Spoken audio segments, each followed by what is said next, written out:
Yo, the enemy's public, I gotta keep my eyes open. Pay attention, stop walking around like you blindfolded. This not the World Cup, but Nasir be kicking knowledge. This the type of information you can never learn in college. It's time to fight back, it's no more trying to play it cool. We got interviews, podcasts, and got the latest news. So sit back and relax, we about to get it started. Earth is a canvas, and guess who's the con artist? They brainwashing us, the system corrupted. You are now rocking with the enemy's public. You are now rocking with the enemy's public. I said you are now rocking with the enemy's public. Hey.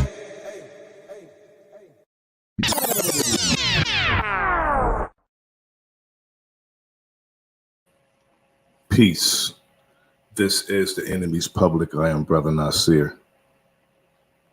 As bad as the prison industrial complex is, America's justice system, America's jurisprudence is as wicked and corrupt as a lot of the police departments are, the police officers are. It's people who we don't look at often that is a bigger part of the problem when it comes to the so-called justice system in the United States. We need to start looking at the prosecutors who maliciously prosecute people, all citizens. And we need to start looking at the judges who over-sentence people to prison. Now, as bad as that is, they can be even more despicable. Now, judges like Donna Scott Davenport and others, I'm just going to mention her because she's just a wicked woman who was actually getting cash for sentencing children to jail. She did it and she made a lot of money doing it. The part I don't like is she wasn't terminated, tried, convicted, and sent to prison herself. She was allowed to retire from doing what she was doing. Now, a video clip I want to show of this despicable, I'm not going to even call her a human being, but I will call her despicable.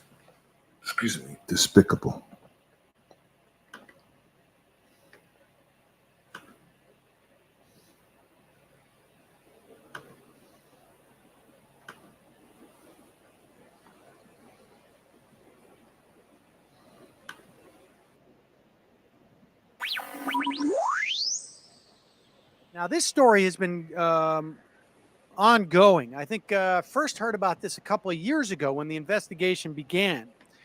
Since 2003, I should say, a Pennsylvania judge, Mark Chiavarella, received millions in dollars in bribes for condemning minors to maximum prison sentences in Pennsylvania. In the private prison industry, longer sentences earns the private prisons more money from the states. In one case, Chiavarella sentenced a 10-year-old to 2 years in a detention facility for accidentally bottoming out his mother's car. According to the Pennsylvania Supreme Court, over 5,000 minors were unjustly sentenced to prison and denied their constitutional rights. Many of them have now been released and cleared of their charges. The court has overturned 4,000 convictions by this guy from 2003 to 2008. He was convicted on 12 counts, including racketeering, money laundering, mail fraud, and tax evasion. Also ordered to repay $1.2 million in restitution. apparently from his illicit gains. He's going to go to jail for nearly 30 years. I'd say that's just about right. Maybe I'd tack on another 10, but I don't know how old this guy is. Just unbelievable. And it aside from the obvious corruption here, it also shows a dynamic that is very problematic. When you set up such incentives to send people to prison, you're going to send more people to prison. This is obviously an extreme and naked example of that. But systemically, these incentives work in the same way. One individual may not be getting millions of dollars for extending the sentences of children, but you're creating systems. You're fueling the drug war. You're providing incentive to send people to prison in a way that does not necessarily benefit society at all. This is not to mention the how inefficient these private systems are. They don't save the states any money. Study after study has shown that. All they do is they create a lobbying force that encourages more draconian laws to send more people to prison. We've seen the private prison industry get excited about the idea of deportations and about immigrants, sending undocumented immigrants to prison for extended periods of time. We've seen them promote escalation of the drug war. And you see this incentive structure filter throughout the system. This may be an example, an extreme example, but it's indicative of an incentive structure that we're setting up that is just as corrupt in many ways.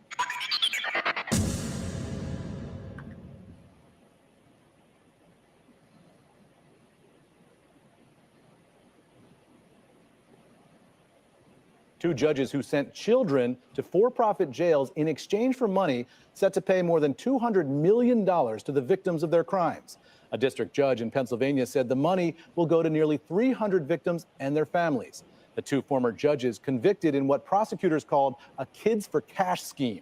The prosecutors said the judges shut down a county-run juvenile detention center in Pennsylvania. Then they accepted nearly $3 million in kickbacks from a builder and co-owner of two for-profit facilities. One of the judges sent kids as young as 8 to the detention centers, many of them first-time offenders convicted of minor crimes. The Pennsylvania Supreme Court ended up throwing out about 4,000 juvenile convictions. If this is not wicked, behold the face of a wicked, despicable human being. I take that back, the human being part. Getting cash for sending children to jail. Prison for profit with children.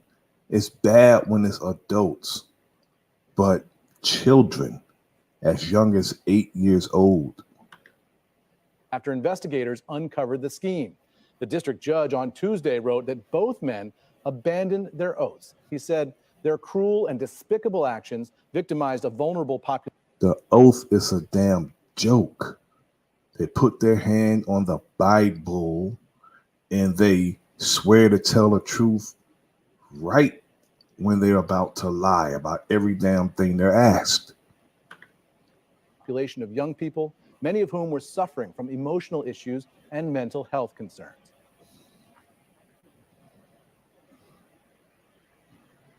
These people are wicked. This is Democracy Now!, democracynow.org, The War and Peace Report. I'm Amy Goodman. Today, a special on Kids for Cash. The shocking story of how thousands of children in Pennsylvania were jailed by two corrupt judges who received kickbacks from the builders and owners of private prison facilities. I was known for being the jokester. Eddie, he was always a fireball. We were talking about how funny it would be if we made a fake MySpace page about my vice principal. I was trying to stay out of trouble. That's when everything started. Whatever sins you have committed, you can't go back and undo it. Chiavarella was a no-nonsense, zero-tolerance judge. He always jailed kids. You are going to experience prison. I'll be glad to put you there. The way Chiavarella ran the courtroom, you could have had F. Lee Bailey there, and the kids would have gone away. There's a mechanism that takes over that keeps kids in that system. No one listened because we were kids. There was never any instance of guilt or innocence. They were locking him up. Really high. It is so good that he's doing almost 30 years in prison himself for what he did to these children. This is a man who went to law school, became a judge. That's why I would rather call them judge instead of so-called justice, because they don't serve justice. They judge people hastily, and these are children who he delighted. He said he don't mind sending a child to jail. So I'm glad that he's doing almost 30 years in prison. High number of kids appearing without counsel. We have no rights. He's in their custody now. It is unbelievable. We're talking about children. I wanted them to be scared out of their minds. I don't understand how that was a bad thing. Former loser. He wants children to be scared out of their mind. That's what Mark Ciavarello wants children to experience, to be scared out of their mind. I hope he's scared out of his mind, but they probably sent him to a federal prison that's like a college dormitory with real comfortable accommodations and memory foam beds in the cell. That's where he's probably at. Missouri County judge faces charges tonight in a scandal known as Kids for Cash. $2.6 million in return for sentencing kids to juvenile detention. I never sent a kid away for a penny. I'm not this mad judge who was just putting them in shackles, throwing kids away. He went there as a free-spirited kid. He came out a hardened man, I would say. Here I was saying we can trust that judge to be fair. That's not what happened. I was scared every day. I was only 14. All those years I missed. This is not. Well, you know, Tamir Rice was younger than that, and he was gunned down seconds after a police officer jumped out of a vehicle and just shot him dead. This is bad, what happened to this young man. To be 14 years old and sentenced to jail for a non-violent crime. Sent to jail for a non-violent crime for years because a judge wanted to make money, cash for children. A cash for kids pays. You ruined my life! I still wake up from nightmares. Yes, he did ruin people's lives, parents, children, and what we give the children is going to take out into society what this bastard did to them. And it may affect the rest of us because of what he did to them. He ruined those children, and that's why they should put, when he go up for parole, they should send his ass right back because he don't deserve to be among us. That's the trailer for Kids for Cash, a new documentary years in the making, features interviews with the children, with the parents, and two judges at the heart of the scandal. The film is set to open in Philadelphia Wednesday at the Kimmel Center for the Performing Arts. Well, on Monday, I spoke to a number of people featured in the film, including Charlie Balasavage and Hillary Transu. They were both 14 years old when they were sentenced to juvenile detention.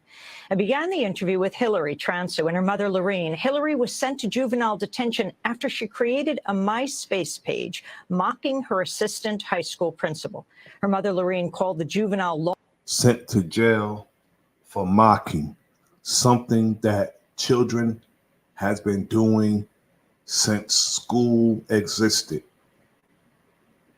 doing childhood things, and he probably did it himself. He was probably a bully in school, or he was an outright punk, which is what made him a bully judge when he got perceived power and he exercised it on children. He was probably a punk when he was 8 years old. So he decided when he became a judge that he will bully 8-year-olds, 14-year-olds, 12-year-olds, and send them to jail. Law Center in Philadelphia for help and sparked an investigation that exposed the Kids for Cash scandal. I asked Hillary how it all began.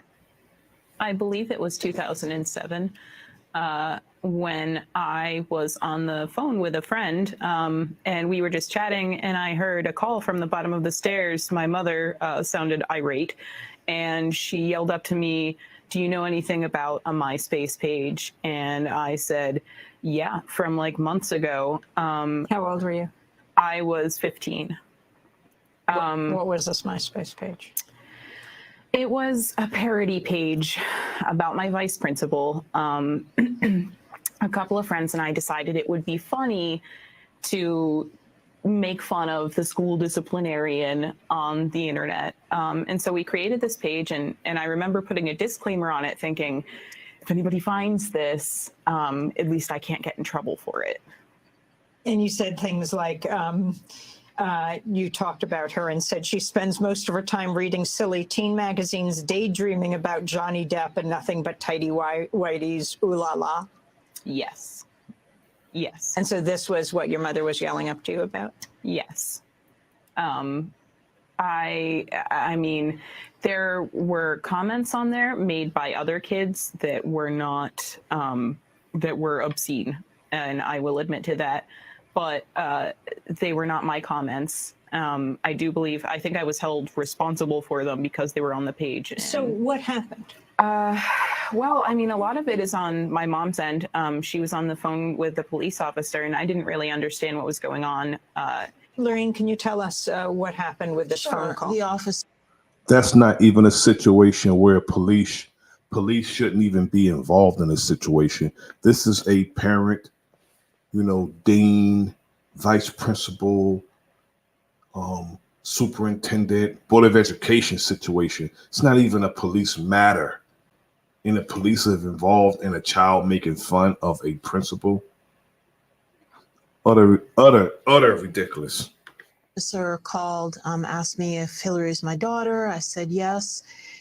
He said, well, I'm coming down to arrest her for making a MySpace page about her vice principal. So I yelled up to Hillary, do you know anything about a MySpace page and your assistant principal? And she's like, yeah, from like months ago. At which point the officer started shouting. I heard her. She confessed. I'm coming down there. I'm arresting her. And I'm like, whoa, you're not speaking to my daughter without an attorney. At least give me time to get an attorney. And he started shouting that that's how parents like me are. We let our kids off the hook. And because I was getting attorneys involved, he was going to charge her with internet stalking, abuse of the internet. He told me that they've been watching my internet activity and that he was coming down to arrest her. So what about the lawyer for your daughter? Well, I got off the phone and I'm like, now I'm thinking, where am I going to find a lawyer at this time of night? And like, What time was it? It was after I had come home from work. So it was in the evening, and I don't know any lawyers. We're not the kind of folks that have a lawyer on retainer. So I called my mom and I said, do you know an attorney? And she's like, well, I do, but like not for this. And you're overreacting. Sounds like a very simple thing that happened. Call the officer back and try and talk to him. Just, follow the law, be cooperative. I'm like, okay.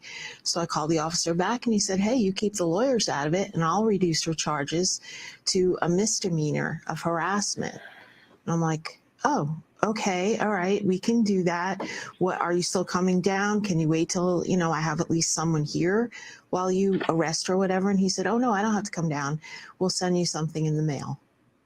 And then that was in January and we didn't hear anything for months. In fact, I kept calling him saying, like, we haven't received anything. So when did you hear and what happened? We did get a paper in the mail. We had to go to juvenile probation. We had to do an interview there, bring all of her shot records, birth certificate, all that kind of thing, our financial information.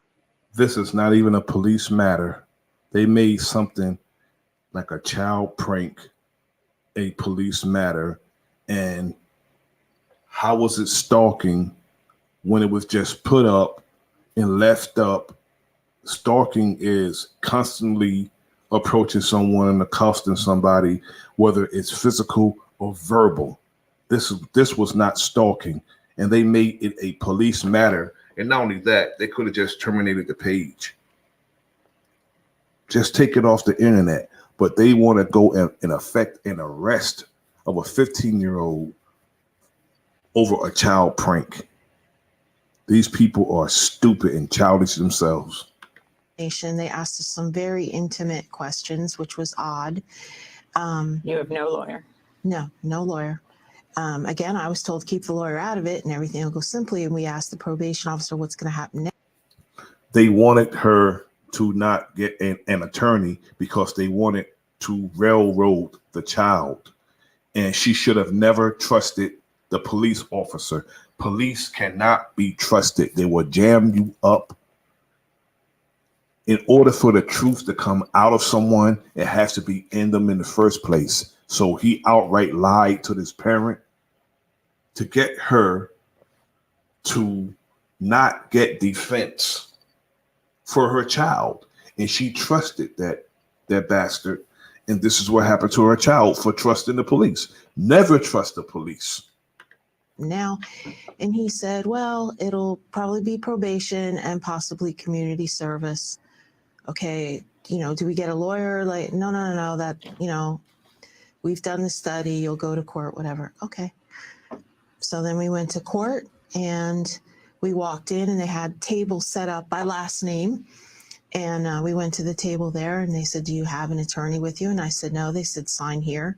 So now I'm assuming, oh, this is where we get a public defender. And so I signed this blank form and signed, but you also have to understand that there were dozens of other parents there with their children at their last name table doing the same exact thing. So I'm like, this judge set them up.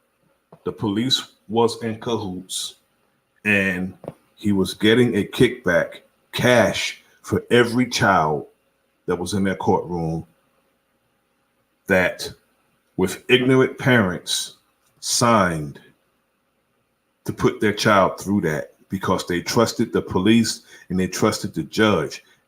Initially, they trusted the police because he convinced them not to get attorneys. So they initially trusted the police and they signed on the dotted line to put their child through what they went through. Okay, this is how it works. Then we went in a big room and we waited and we thought the attorneys would meet us there. No one came. They said, we're going to the courtroom. We sat right outside the courtroom. No attorneys came. The prosecutor came out. The assistant principal was there. She gave him a kiss on both cheeks, asked him how the family was. And he said, don't worry about a thing. And we walked into the courtroom. They said, this is the case of, and the judge stood up and started screaming at Hillary. The judge was? Mark Chivarella, former judge. What was he screaming at you, Hillary? The first thing he said to me was, what makes you think you can do this kind of crap?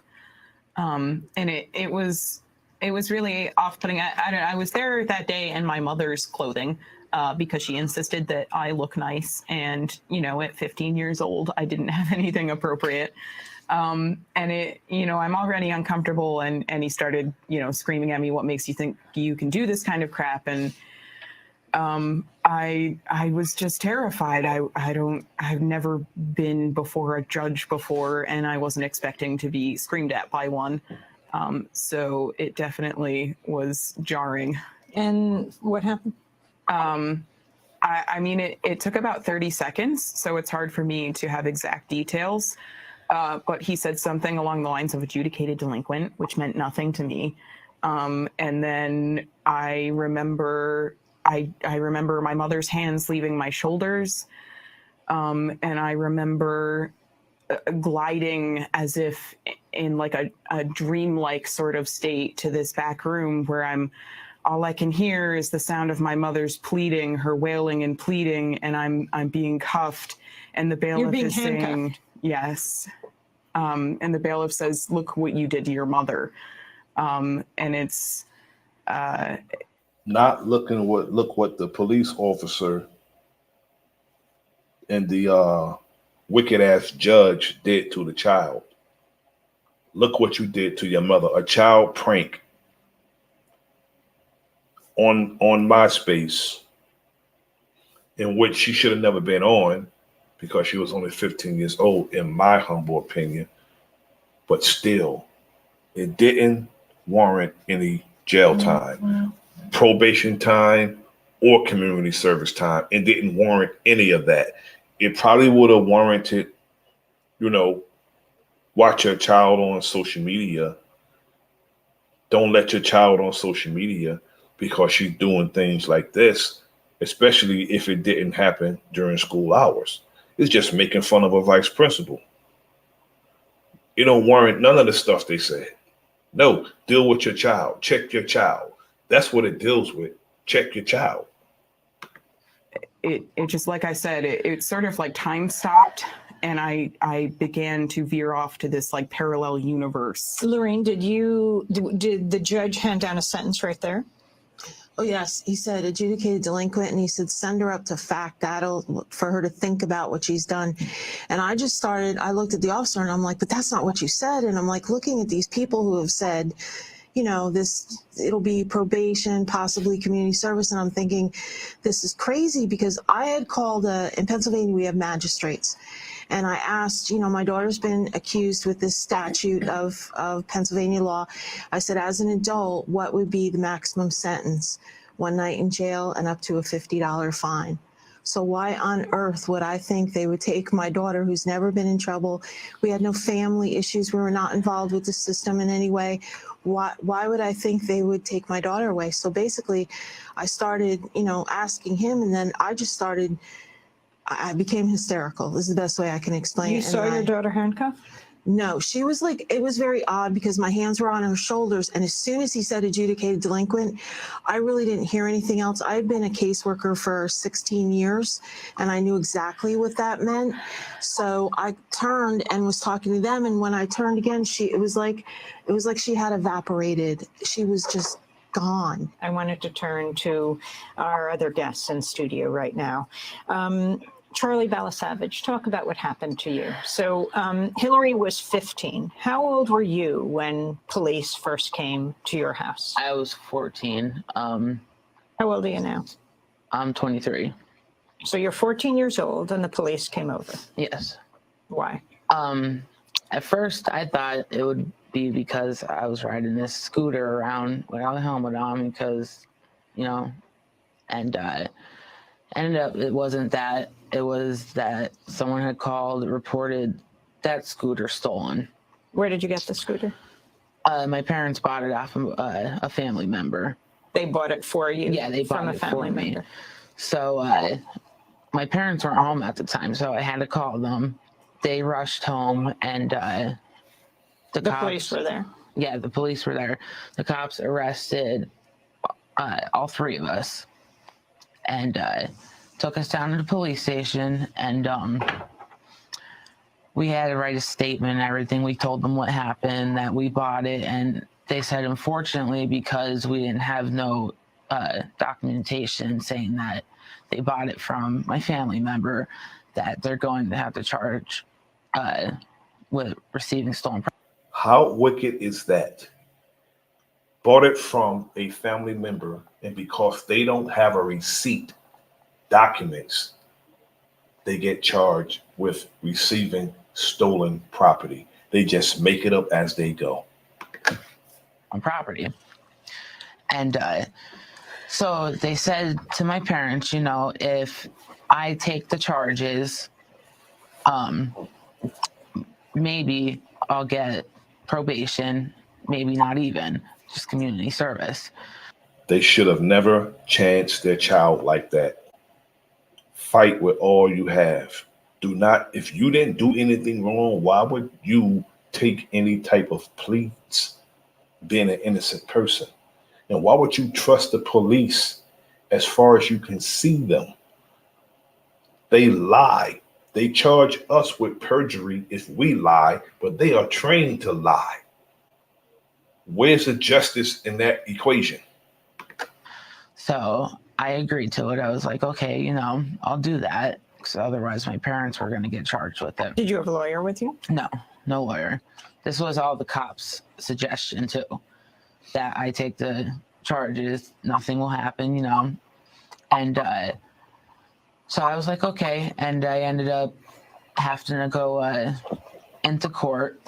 I wonder if it's the same cop in each case in that courtroom, in cahoots with the prosecution and the judge. I think it's I don't think it's a prosecutor. I think the judge is serving as the prosecutor and just bringing children in and just sentencing them to jail for cash, because the prison, the private prison, is paying the judge for sending the children there. These are not, you know, the prisons that is funded by the state, though they get contracts with the states. So it's still our tax dollars, no matter how you know, spend it. But this judge is sending children to certain prisons because he get cash for them. And when I went into court, it was the same thing. You walk up to that table, they have that form. Your mom was with you? Yeah, my mom was with me. She signed it. We didn't have a lawyer at all. We thought also we'd get a public defender. That's not what happened. We walked it into the courtroom. We were literally in there for maybe a minute. And the judge already knew what he was going to do with me. I mean, This judge was named? Sherella. And I really don't even remember what he said clearly that I have a behavior problem because I had a speech impediment when I was younger, and because of it, I was made fun of a lot in school. So I had a problem going to school, and he had records of that. So that was my big problem. He sentenced me to 3 months in a Camp Adams. Camp Adams? Yeah, Camp Adams. It's called Camp Adams? Yeah. It's like a boot camp, pretty much. Had you ever been detained before? No. Did you know where you were going? No. They shackled me right there in front of my mother and hauled me off. And how long did you serve in jail? It was the 3 months I had to do in Camp Adams. Then they do a follow-up where I have to go back to court. And when I went back to court, I ended up having to go to a place called Clearbrook for 3 months because I experimented with marijuana. And I was truthful with them and told them that, yeah, I tried it before. So apparently I had a drug problem at that time. So they made me do another 3 months there. When you first went to jail, you talk in the film Cash for Kids about having to earn a pillow. Oh, yeah. These bastards are wicked as hell for what they did to these children. That was from my first 2 weeks at Camp Adams. They have like a system. Your first 30 days there, it's called like a ranger. You do nothing but like physical training and stuff like that. And yeah, every time I would ask for a pillow, no one would ever get me one. And finally, once I moved past that ranger stage, they move you to a different cabin. I finally got a pillow. So ultimately, how long did you serve in prison? Altogether, it was about 5 years. 5 years? Yeah. How did you end up in jail for 5 years on and off? Parole. probation violations. So you would get out? Yeah, I would get out. I would not go to school or something. How did jail like affect you? I was in there with people that actually belong there. That I've heard things, and like I guess I could say I was influenced. By these people.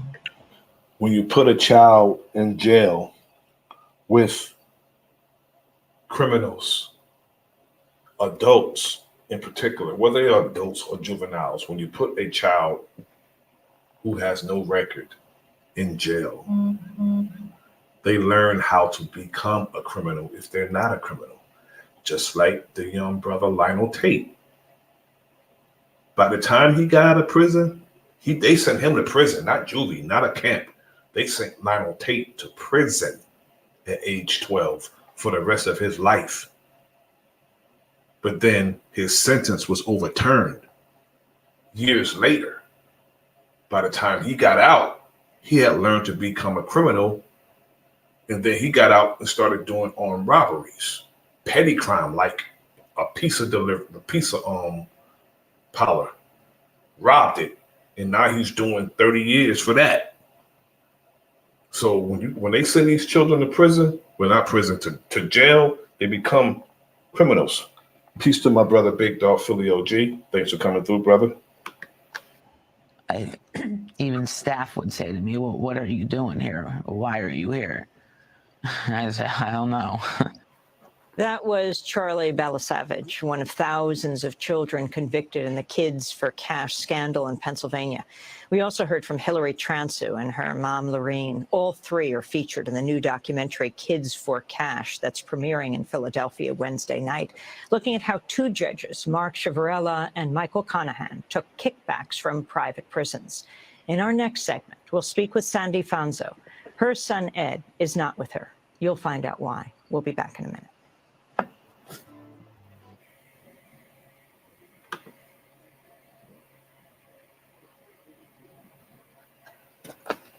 And these judges are living in a lap of luxury. Ciavarella helps keep child care children to jail.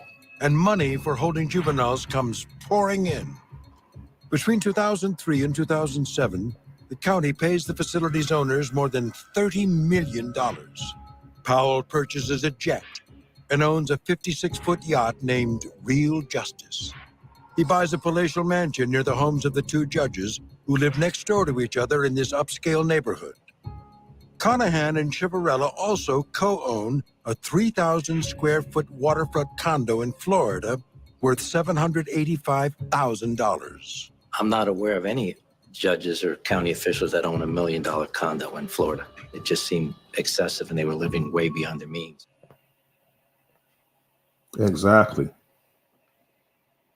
They were locking children up to get cash. Today, the U.S. imprisons more people, both per capita and in terms of number of people incarcerated, than any other country in the world. Mind you, these are private prisons that they sent these children to. And this is a video asking, why do we have private prisons? Of approximately 10 million people currently incarcerated worldwide, over 2 million of them are imprisoned in the U.S., with a rate of around 655 people imprisoned for every 100,000 residents. And this rise in the number of incarcerated Americans also aligns chronologically with another trend in the justice system: the rise of private prisons. Many people are wary of the practice of privatizing our penal system because of news stories over the years about corrupt dealings between lawyers, judges, and prison owners and managers who arrange to have people incarcerated in exchange for cash. But there's also a series of deeper moral and historical questions that stem out of this topic. And the primary questions are, what is the purpose and function of a prison? Are they designed to punish, to isolate those who break the law from the rest of the population, or are they actually places where justice, reconciliation, and reform can happen? If prisons are now the responsibility of the state and the private sector, then what responsibility do they have to the populations they house? And does privatizing them change those responsibilities? Privatizing the prisons really make it for profit, because the people who own these private prisons do not want empty buildings, because it won't give them any revenue. So they want these buildings to be occupied to capacity, because they get a certain amount of money per prisoner. And then they have the contracts with the food. Then they have the contracts with the J pay. Then they have the contracts with the officers. Everybody is contracted. And that money is given to them by us. So when they send these people to jail for profit, the judges and others who are in cahoots get a kickback per prisoner. Even though private prisons in the US have a relatively short history, with the first modern private prison opening in 1984 in Tennessee, the US penal system's relationship to private money stretches back much further than that. Because the initial relationship between incarceration and private industry didn't focus on governments paying prison operators to house prisoners. Rather, it focused on extracting free labor from incarcerated populations. Up until the 18th century in Western Europe and the US, most of the conversation. Also, if there's state work being done, bridges being built, asphalt, construction, and they use prison labor, they're probably making 12 cents an hour, as opposed to paying a construction worker $20, $30 an hour. So they're getting free labor. Sometimes they get the labor for free. But if they're going to pay them, it'd be something like 12 cents an hour. And in California, the firemen who are working in the brush fires that's burning up California are prisoners. Just imagine that. The firefighters in California that are putting out the wildfires, they're sending the firemen who are prisoners into harm's way, putting out wildfires. Conversations about the role and function of prisons centered heavily on punishment. Prisoners were to be isolated. Peace to my brother, Talk Your Talk Media. Peace to you. Thanks for coming through, brother. From the rest of the population for their crimes, and were expected to suffer acutely. Think dungeons, corporal punishment, and executions. The prisons themselves were more of a way station for the ultimate punishment. But extracting money from prisoners, either through fines or labor, was also a common practice beginning in the medieval period in Western Europe, then later in the US. This usually came in the form of debtors' prisons, where people unable to pay their bills were held until they could come up with the money or work off their literal debts to society with unpaid. Peace to my brother Blue. Thanks for coming through, good brother. Thanks to brother Blue for coming through. Labor. Debtors could, in theory, leave the prisons once the debts had been repaid in full.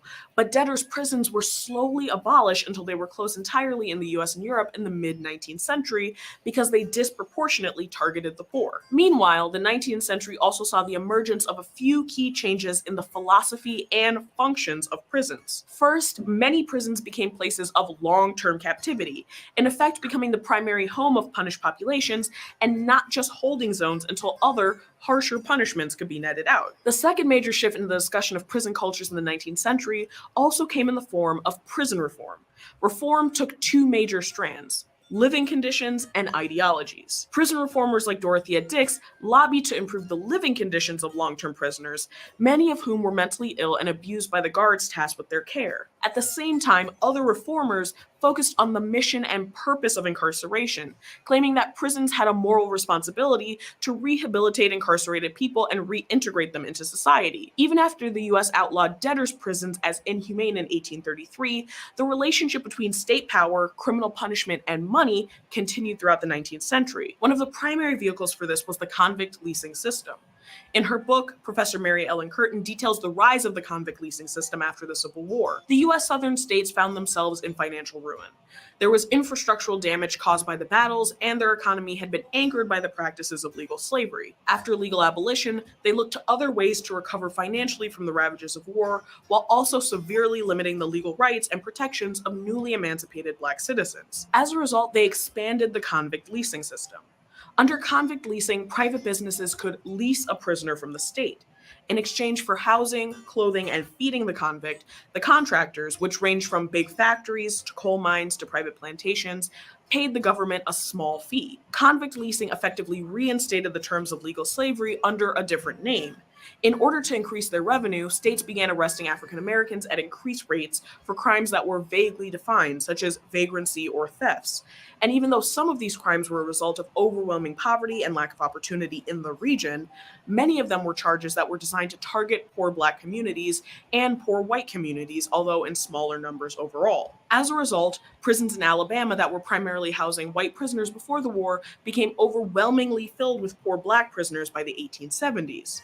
As convict leasing became a source of cheap labor for business owners and a steady stream of revenue for southern states determined to rebuild, the system expanded. Although it was primarily used in southern states, northern states weren't entirely opposed to the system since it was financially profitable, even though it effectively reinstated legal slavery. For prisoners, time spent under the dominion of contractors could be excessively brutal, with sentences often unofficially extended far past when their terms of service were supposed to be over. Under the guise of building a new South from the ashes of conflict, convict leasing really desired to return to the same South grounded.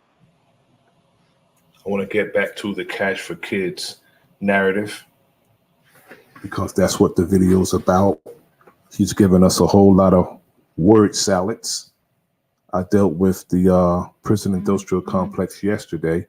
We already know how bad that is, but when they sentence children. Here on Democracy Now!, democracynow.org, The War and Peace Report, I'm Amy Goodman with Nermeen. When they're sending children to prison or to jail for cash for kids, that's a new kind of low and despicable behavior. Shay. We turn now to the latest news in the so-called Kids for Cash scandal in Pennsylvania, in which judges took money in exchange for sending thousands of juvenile offenders to for-profit youth jails. In 2011, former Luzerne County Judge Mark Chivarella was convicted of accepting bribes for putting juveniles into detention centers operated by the companies PA Childcare and a sister company, Western Pennsylvania Childcare. Chivarella and another judge, Michael Conahan, are said to have received $2.6 million for their efforts. Some of the young people sentenced under their watch were jailed over the objections of their probation officers.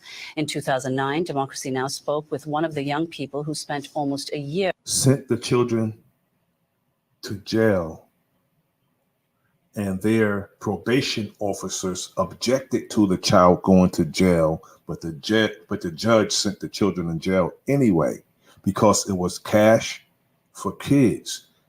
They were getting cash per child that was sent there to those jails. And they got over $2 million a year for sending those children to jail. Year in one of the juvenile detention centers after being sentenced by Judge Chivarella as a first-time offender. This is Jamie Quinn. Since 2000, I was about 14 years old, and I got into an argument with one of my friends, and all that happened was just a basic fight.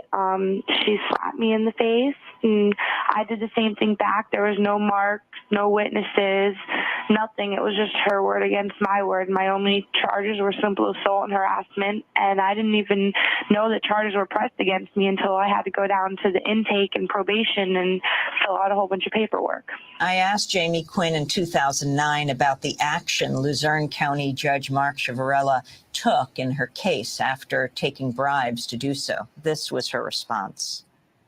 It just makes me really question other authority figures and people that we're supposed to look up to and trust. I mean, Chivarella has been a judge for a long time from what I know, and a well-respected one is what I thought, and I obviously not. It just really makes me question and not trust other people. I mean, if someone like Judge Chivarella can do this, then it makes me believe that anyone can betray the law, and I don't know. Well, now the private juvenile detention companies at the heart of the Kids for Cash scandal in Pennsylvania have settled a civil lawsuit for $2.5 million. The state's also passed much-needed reforms aimed at improving its juvenile justice system and ensuring that such abuses aren't repeated. For more, let's go to Philadelphia to Marcia Levick, chief counsel of the Juvenile Law Center, which helped expose the corrupt judges and represented the family's class action suit. Welcome back to Democracy Now!, Marcia. Just lay out this latest settlement. Well, those are facts, Brother Blue. Yeah, these prisons are private, and they don't want these buildings empty, because if they don't have people occupying this building, it's just a building. These are private prisons. Yet if they don't have any prisoners in the building, it's just a building. So that's why they found some judges to get in cahoots with them to send children to these prisons. Cash for kids. And they were getting millions of dollars and living in a lap of luxury just by sending babies to jail. Peace to Teo Brown. Thanks for coming through. Peace and blessings. Which follows an earlier one a few years ago. And just the horror of this. These two judges who were found guilty of bribing are in prison now. The two judges are in prison. The latest settlement is a fairly straightforward settlement, as you described it, $2.5 million that will provide further compensation to the juveniles. I really think that this is an opportunity, obviously, to close another chapter on what happened in Luzerne County.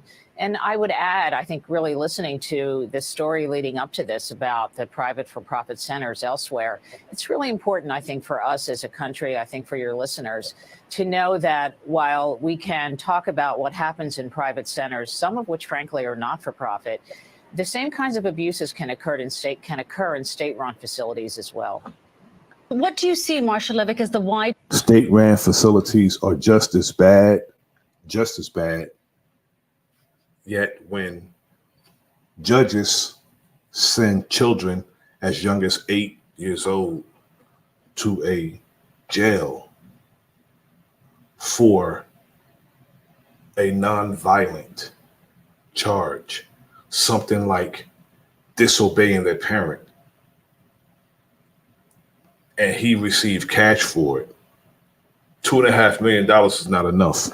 But it's good he's doing 30 years in prison, though. Wider implications of this settlement that was reached? I think that the wider implications are for us to continue to shine a spotlight on how we as a country treat children who are convicted of crimes. We treat them harshly. I think that this notion of whether or not private centers are providing the same services as public centers, we need to ask ourselves, what kind of services do we want to be providing for children? In Pennsylvania, I think that by exposing what happened with the judges scandal, we've also had an opportunity to achieve great reforms.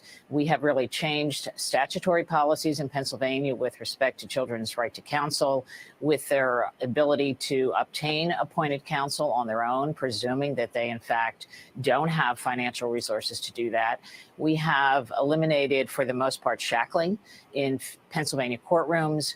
We have provided and required that judges give a statement of reasons. So when judges in Pennsylvania commit children to public or private run centers, they need to have an explanation for why they're doing that. And I think the kinds of stories that we're hearing about what might be happening in Florida or California, for example, we don't have the same kinds of protections. We don't have the same kind of transparency in place. In 2011, Sandy Fonzo confronted former Judge Chivarella outside the courtroom after his sentencing. Fonzo's son, Edward Kenzikoski, was sentenced by Chivarella to a youth jail and then a 4-month boot camp. Edward committed suicide in June of 2010.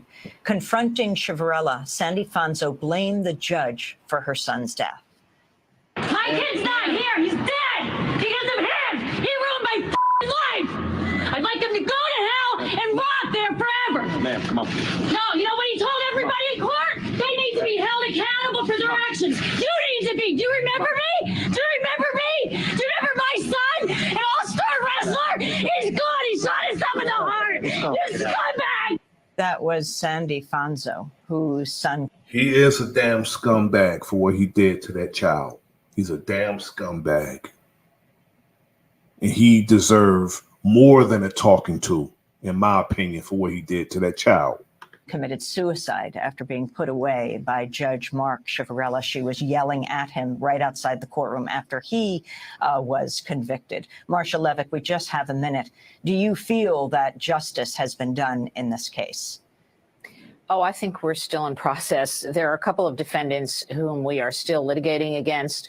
I think that we have achieved remarkable progress. I think that the settlements, I think that the convictions of the two judges and their current incarceration are all putting pieces of the puzzle together. But I think, again, I think as the story leading up to our conversation this morning illustrates, there's much work to be done across the country. This is a national story. It's still a national problem. And I think that these conversations, hopefully, are wake-up calls about the kinds of reforms that we need to continue to be thinking about for our kids.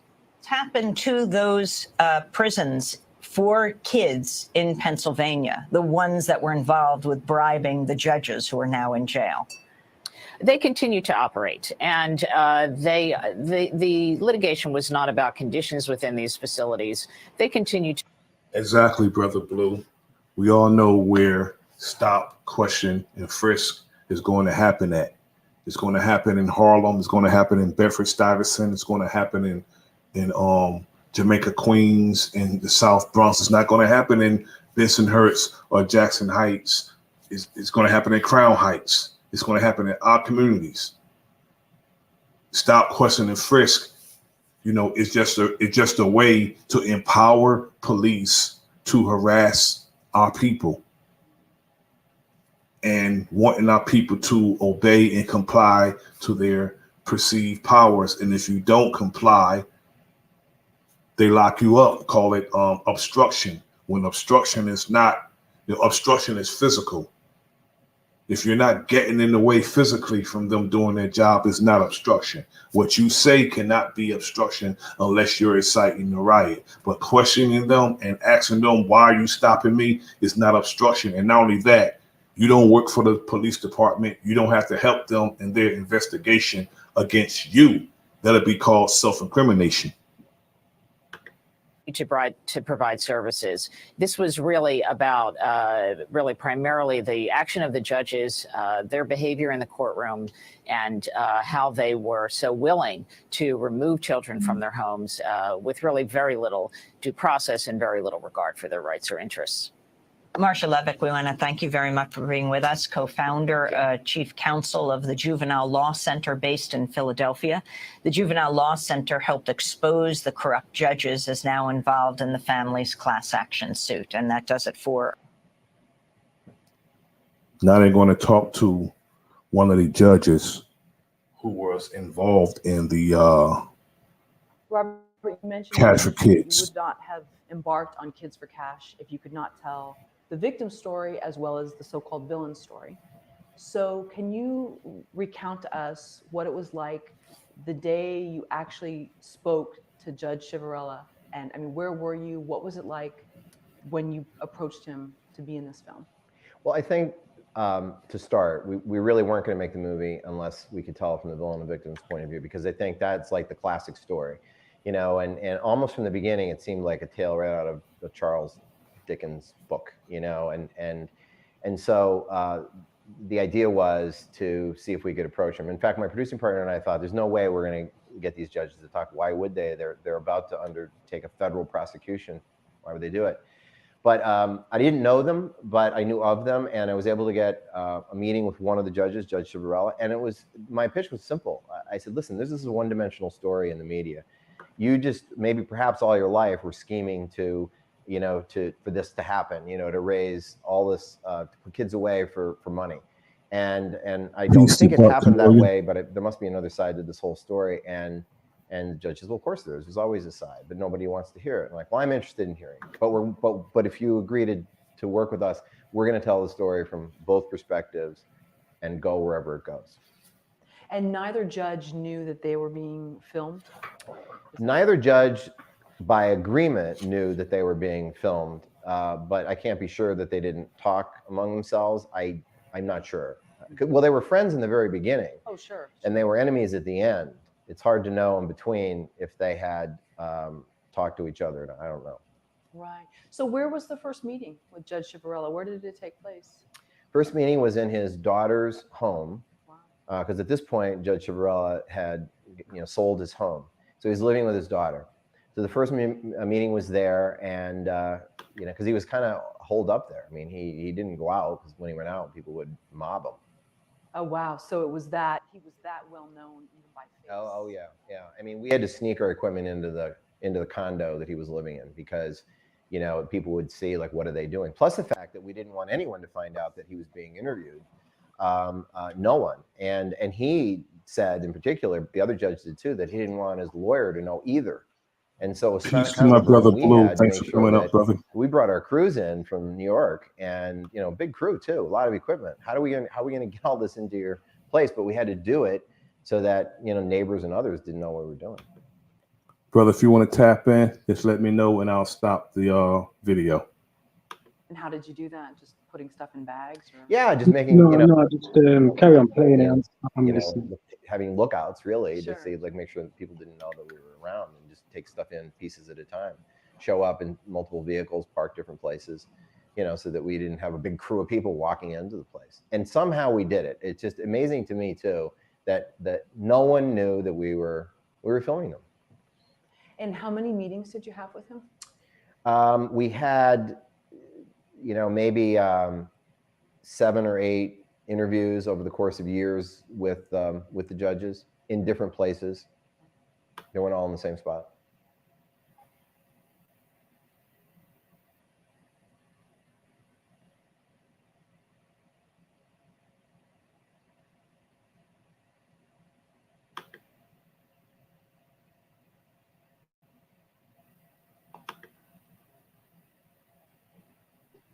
Can you hear me all right? I can hear you, brother. Yeah. Greatness to you. Greatness to all. Greetings to you, brother. Greetings. Sorry, give me 2 minutes. So Okay.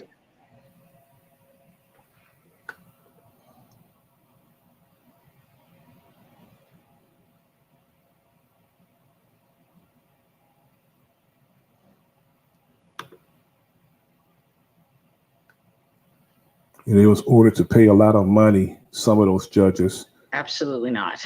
I think that this is probably really the most egregious judicial legal scandal that we've seen in the history of the American legal system.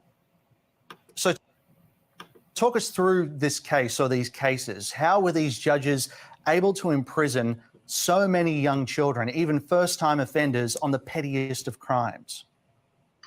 I think it really was a combination of both their own greed, their own mindset about really not caring about the well-being and the welfare of children.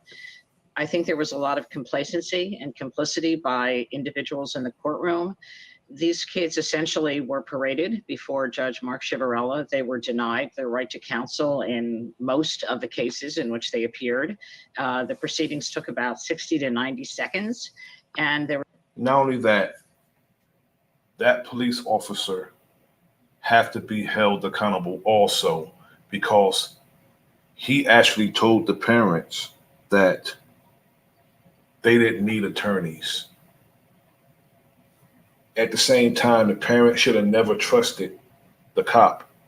Never trust what a cop tell you. They went down there unprepared with no defense, and this was allowed to happen to them because no one was there to speak for them. And if the parent would have tried to speak for the child, they would have held the parent in contempt. This was done all by design. All of them was in cahoots with getting these children into these facilities for cash. They were very quickly adjudicated delinquent and sent off to various juvenile correctional facilities in Pennsylvania.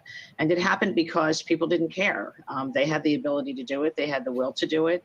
And people watching really didn't stand up and raise concerns about it. Having represented some of the plaintiffs, what did they tell you and what did they tell the court about their experiences that have stayed with you? I think that what is really important to understand about this case is, first of all, that big man. most of these children did. Yes, good brother. Yeah, apologies. True. I'm over here in it. I'm in America, so I ain't got my laptop or anything. So I'm not seeing, and this sounds just. And the Wi-Fi here is dodgy, so if I cut out, apologies. But yeah, you see now. Just looking at the visuals, because sometimes you can only go by the visuals and the aesthetics, what it's showing you there on a video. I'm not seeing no dark skinned people. I'm not seeing no Americans. You know what I'm saying? And unfortunately, when I only see so-called white people, it makes me think, is this being raised because of that? Just like the opiate epidemic, they want to get them into these nice facilities, but they wasn't doing that for you, man. You know what I'm saying? And they're not. They've been doing this for time. They've been locking up. Reggie, come on, man. You're a big man. You 10 years ago, you was probably saying that there's this prison pipeline from school to the prison. Exactly. And you're talking from your people, from your way of life. You know what I'm saying? So again, some of these reports and scandals, it's like it only comes out when it suits their people, or when it's their people what it's happening to. You know what I'm saying? Because again, this has been happening for decades. Yes. To so-called black people. They were locking, like, this is the thing as well. Don't forget, in the 1930s, you had a lot of white people in Chicago who were on heroin, opiates, because it was in everything. And as soon as the people, because you had to have certain money to buy it as well, you had to have a certain card. Some of these brothers didn't have none of that, so they couldn't get it anyway. So a lot of these things that have happened to our people have been put there because the people who have put them there have done it to themselves and their own people. You know what I'm saying? So you had the whole heroin addiction with black people in the 60s, 70s. Anyway, you know what I'm saying? Then the crack came.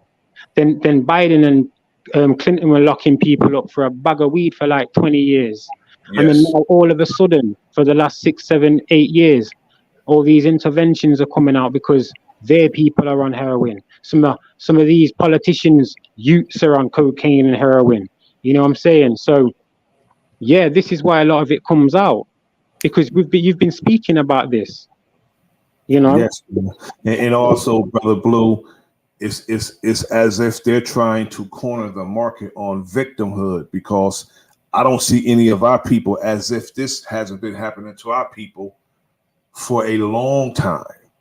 But they're only showing their people, and it's only an epidemic when it happens to them. Opioids is an epidemic because it affects them.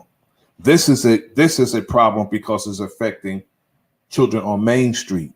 So that's why they're bringing it up. But I wonder if they would have been bringing this up if it was only our children that was going to jail, cash for kids. Good observation, but that's where I'm going with this, because that's where I'm going with this. That's why I'm showing this. I'm showing the hypocrisy of, if you would have seen, when I opened my remarks, I'm showing the hypocrisy of America's jurisprudence on how they handle things versus how they handle us. It's a problem now because their children are going to jail, cash for kids. But our children have been going to jail, cash for kids. Yeah, and the thing was, like, anytime I've been I've spent a few years altogether. If I added up the times I've been in America, it's at least 5 or 6 years. And when I've learned and seen things and the difference, it's like, I remember back in the day they were saying that you lot were like, when I say you lot, I don't mean that disrespectfully. There was they were saying 11, 12, and 13-year-olds were like grown men. So yes. So when this narrative was being proposed and being pushed out and being attached as a stigma, it was then all systems go for courts and all law enforcement to then see these 11, 12, 13-year-olds as adults and start giving them 50 years and 40 years and shit like that. Exactly. They say 13-year-old man, but they'll refer to a a 26-year-old white boy as a child. Yeah, they'll say he's got like a disability, he's got a child mind like, but then childlike mind, but then this 13-year-olds, you know, like see they talk like he's an established shutter. You get me? Like he's balling and he's got everything popping. You know what I'm saying? And he thinks like a man. No, it's just it's been grown in a different type of narrative that's been created by the fucking said people. You see how they sentenced back a few years ago in the early 2000s. You see how they sentenced 12-year-old Lionel Tate to life in prison. They sentenced him to life in prison. He was 12. Yeah, I think, and you know the maddest thing? Why don't anyone even bring that up enough? Why is it there no justice for this youth? This he's a baby. Exactly. He's a baby. 1 second. Peace to Dark Chameleon. Thanks for coming up, brother. Peace, Dark. What up, though? I would like to say something about what y'all talking about. I think a lot of this stuff is really a play on the mentals of the people, right? Because it actually works, because the imagery of what they show the masses of set dark people or red people or whatever melanated people is always going to be in a negative light. Yes. Right.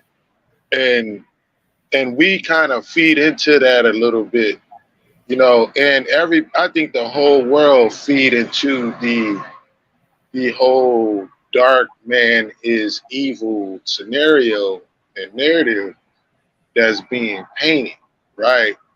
So when we feed into it, we feed the beast, and it kind of translate to our reality, whether we want it to or not. Because just because you not paying attention don't mean that tension ain't coming to you, right? A lot of times we do feed the beast, we do. Yeah, but we have to be mindful. We have to be watchful. We have to. Because if we don't, you know, if we don't pay attention to something, that doesn't mean it's not there, because we're not paying attention to it. We're put in that position that we have to pay attention to things. Now, they had us looking under the water while Congress was in Congress trying to reestablish 702, so they could just straight up investigate us without warrants. So therefore, I always say, watch both hands. You gotta watch both hands. If you're familiar with Sugar Ray Leonard, that's a tactic he used all the time. He'll wind his backhand, hit you with the front one. You gotta watch both hands in this fight. Hey, enemy, you just quickly, you see on that there, like how they can, like they changed your courts to de facto courts, to where in certain realms of like courtship, you was able to have your 12 jurors as your peers, basically. But now that's changed, they're against you. So it's a de facto. They can't do that in England. It's different. Like you have like private entities that are funded, that like in Chicago, you've got different police force that look like SWAT team.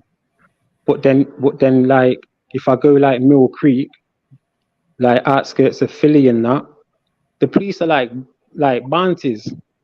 You know what I mean? Like they're just so differently mannered. And I see even over here, I see like they are, I'm not gonna lie, police are fully amped up for black people. Because that's how they see you, innit? Black. Yes. They're fully amped up for you. And that's because, like, one, the training that they get non-existent. Two, these people are coming from backgrounds where they've already had a certain feeling and discontent for a certain ethnicity. Yes.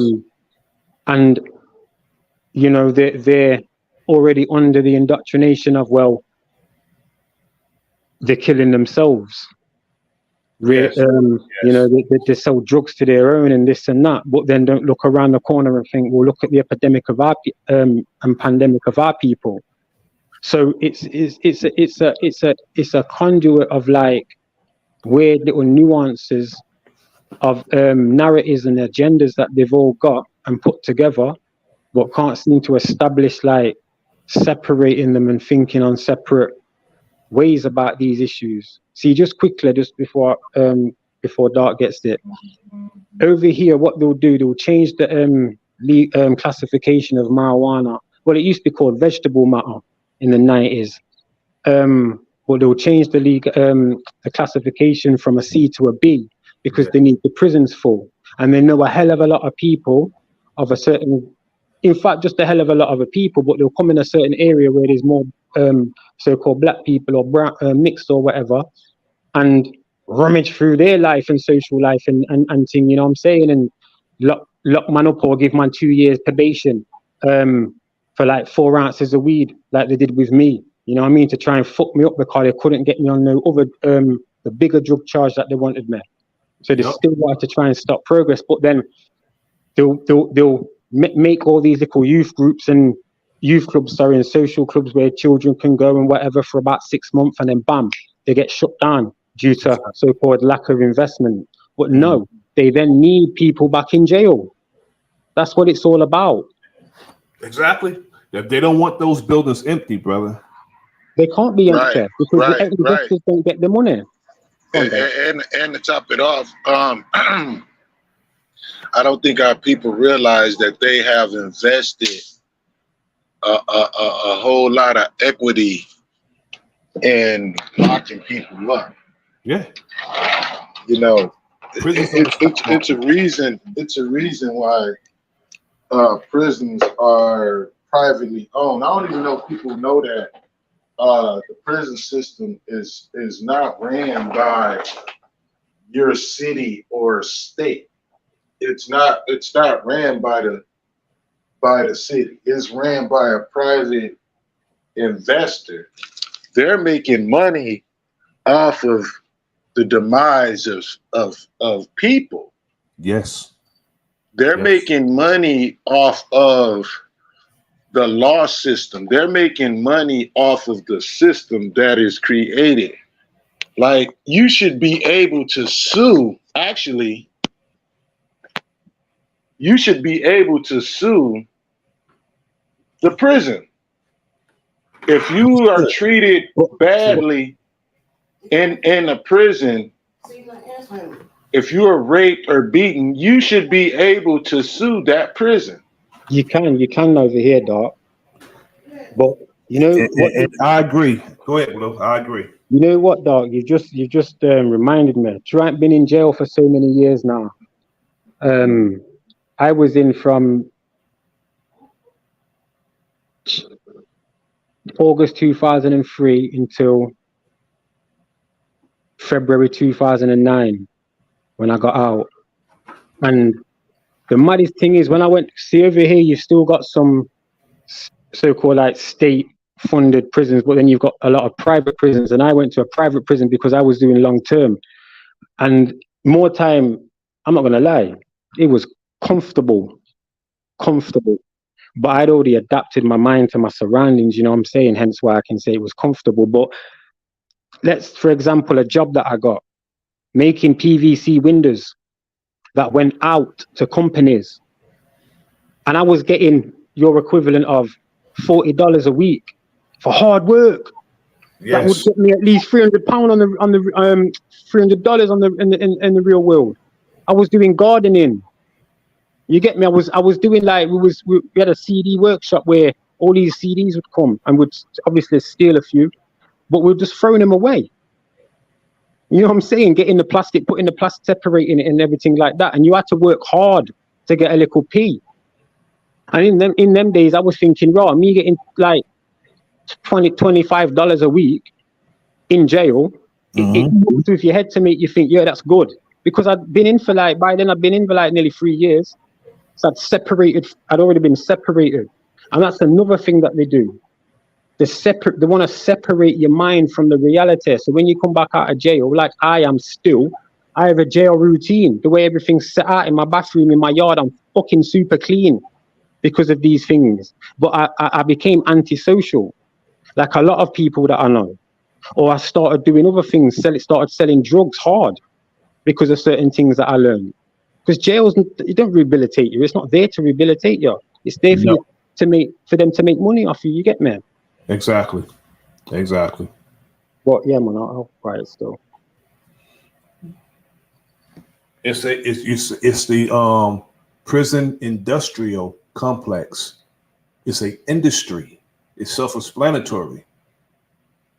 You know, and again, if they build these large buildings, warehouses, and it's nothing manufactured there, it's just a building, just collecting dust. So they have to occupy those buildings. And not only that, everybody in the so-called corrections, they don't correct nothing. So they need to stop calling it correction facilities. Everybody is under contract. Even the guards, everybody, people who do the food, people who do the so-called medical, whatever it is, everybody's under contract. Individually, because when you go in and you apply, they may give you some type of training, but you are under contract with these facilities. Yet when they send these children to these facilities, they are the judges and the prosecutors and the cops. I'm going on a limb and say that because if you convince a parent not to get a lawyer, you are putting that child on the hook.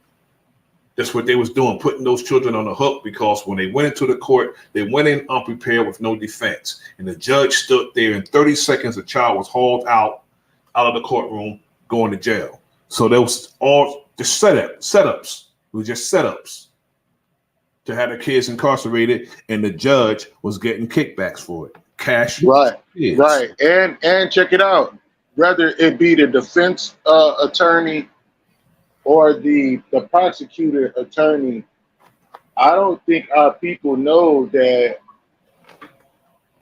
these and the judge and the cops, the bailiffs, the even the lady sitting there writing everything that's being said.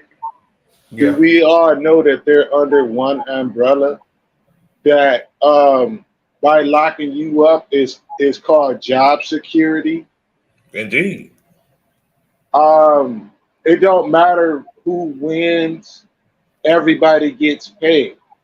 Fact. Let's say you beat the charge, but guess what? You went to trial. Everybody got paid except for you. Very good observation, brother. Yeah, and in a trial, they say it's the taxpayer that pays that. Also, as well, Doc, check this. Like, all right then, so I wanted to go trial, but they didn't want me to. Because I already knew see, when I first went in jail, when I was 17, I didn't have no knowledge. But when they tried to get me in 2019, I had a lot of knowledge. I knew all about thresholds, what they can do, what they can't do, what they can offer me, what they can take, what they can't take. Basically, at the end of the day, they took quite a bit of money off me. They couldn't get me for the cocaine. They found a bit of marijuana. I got 2-year probation for that. But I wanted my money. I wanted to go trial for that. But in the back of my head, I was thinking to myself, I've already spoke to the defense. I mean, I've already spoke to the prosecutor with my barrister, because they already discussed it. But I knew that I was able to be party of that discussion. Exactly. So when I spoke to the defense, I laid it out, let them know. And to be fair, they were quite taken aback the way I was, because I was just nonchalant, because I knew what I knew. So yeah, in the end, I thought, all right, keep the money, but I don't want no time, no probation, no nothing. Oh, but then what probation? What probation? With the money, brother. Say that again. They are getting theirs by taking your money. You got yours. Yeah, that's all they wanted. That's all they wanted. As soon as I said you can have the money, and it was only about 8,000, but as soon as I said yeah, you can have it, then they started like negotiating more. It's like a door opened more to create more dialogue. So I was like, have the money. I won't go to trial. There won't be no custodial sentence, and they agreed to that. And I said, I don't want no probation time, no suspended sentence. But they didn't want to agree to that. So I wanted to go to trial. But I thought, knowing these, instead of giving me 1 year probation or 1 year suspended sentence for a year, they'll probably give me like a 2 year suspended sentence for 18 months to give me more chance to trip up. You know what I'm saying? I'm still on probation from that. So I got the money is sometimes negotiating bargaining power. The money, a lot of times, you know, when it boils down to it, it's about the money. It's an industry. Right. Because probation. Nobody wants an industry without money. Nobody. Yeah. And probation obviously. It's a lot of towns, bro, in the United States. The sole, industry in that town, everybody that live in that town either work for the jail or the prison. And they'll catch people going through there and they'll victimize them. They'll pull them over and they'll get their money. Because without their money, without prisoners, police officers, judges, and all these people don't have no damn jobs. Like the brother said, you don't get no bonus for winning the case. You get the same amount of pay. There's no bonuses. Okay, I won, so I get a bonus. You don't get no bonus. Whether you're the prosecutor or the defense, you get the same amount of money on your check. And as well, enemy, you know what they do as well, what they've done for years. Like, and I was game to it like a while ago, but say like they'll come and be like, yeah, you're looking about 8 years, but I think I can get you like 4. And for someone who didn't know the law or anything, they're going to be thinking, raw, if he can get me 4, he's amazing. And then he'll come back with like, yeah, you got sentenced to 4 years, and you're thinking, no way. I said I was looking 8. But then when you learn certain things and you think, hey, I shouldn't have even got 8 anyway. Yeah, I should have been getting 4.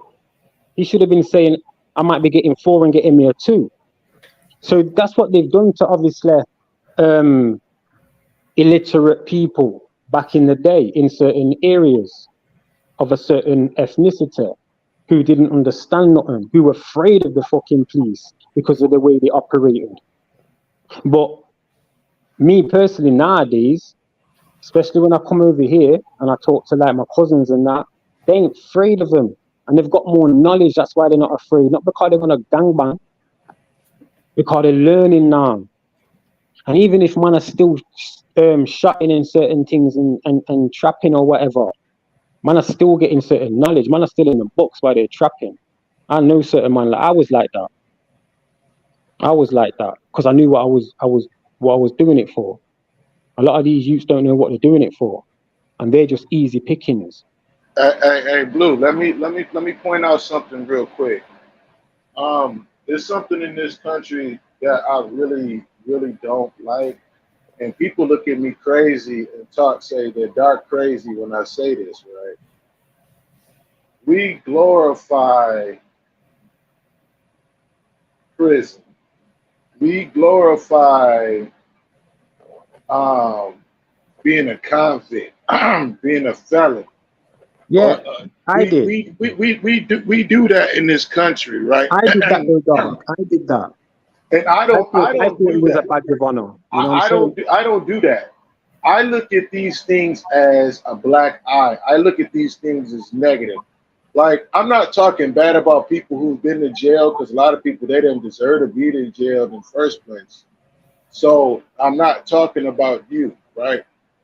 I'm just saying, like, in general, we shouldn't, like, I've got a lot of family members that's been to prison, that's out of prison. And when they get out and people try to give them love just because they went to prison, and they are totally. If you ever talk to a person that went to dog, I jail, know exactly what you're they on gonna about. tell you. Listen, Yeah. hold on. Let me say this. They gonna tell you, nah, fuck that shit. Indeed. I don't want any kind of respect because I did 25. Like, I really want to tell everybody, don't go here. Stay away. Do what you need to do to not be in a box. Because look, you guys are giving me all kind of accolades. Even though I'm out, listen, I still got a sentence that's weighing, I still have a halo on my head. Because whether I'm on probation or not, if I do anything, they're gonna bring all that shit up I did before. There sure is. There sure is. You're once you go to jail and you get out, guess what? For the rest of your life, you're never free. You could get pulled over for a traffic stop, and when they run your shit, do you know that your whole record gonna show up? If you got any violent crimes in your past, they gonna treat you as hostile. So they coming out with guns blazing, and you better be careful. That's true. You better not have no quick or sudden fast moves, or they gonna have a green light to shoot your ass. No, you're right. You're right. And that's true. And I want to say something. I want to say something else too. Do people know that the school system, the lunch program, the food program that they have for the kids in elementary, junior high, middle school, and high school is the same food program that the prisoners have? Yep, under that's contract. locked up. I just have to say that. You're right too, brother. Under contract, bro. It's the same companies.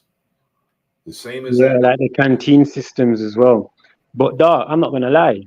Yeah, you're fully correct, because when I first come out of jail, I was getting accolades. One, because I was in jail when I was 17, and two, because I did it a long time. You get me? So like, that was like at them times there, I was still like young, relatively young. You know what I'm saying? I've been in jail where you don't grow up in jail; you just exist. So when I got out, I still had I had a young mind frame still. You know what I'm saying? So like, yeah, I kind of like took on that kind of little mantle of like being in jail and coming out, and I'm big and everything and rare. But that wasn't the real me. It took a few years for me to shake that shit off. You get me? But yeah, like for a while I felt tainted. You know what I'm saying? And it took me a while just to break out of like a lot of things. But yeah, man, I would never endorse going jail. You know what I mean? Like, I've got a 17-year-old, so like, and he's been arrested a few times already for like foolishness and getting stop searched, and I'm trying to talk to him, and I'm talking to the police, and they just sound stupid, and they're young and naive as well. You know what I'm saying? Here's another stupid thing. You know how they say don't snitch? Listen, I'm a taxpayer. Guess what? The police actually work for me. Do we understand these things? When you are a taxpayer, the judge, the prosecutor, the defense attorney, the bailiff, these people are city officials. These are city servants. If you pay city tax, you pay state tax. Guess what? They work for you. That's true, bro. But those who are quote unquote public servants, they're our enemy because they don't serve us. That is true. That's why it's a reason why I brought that up, though. But go ahead.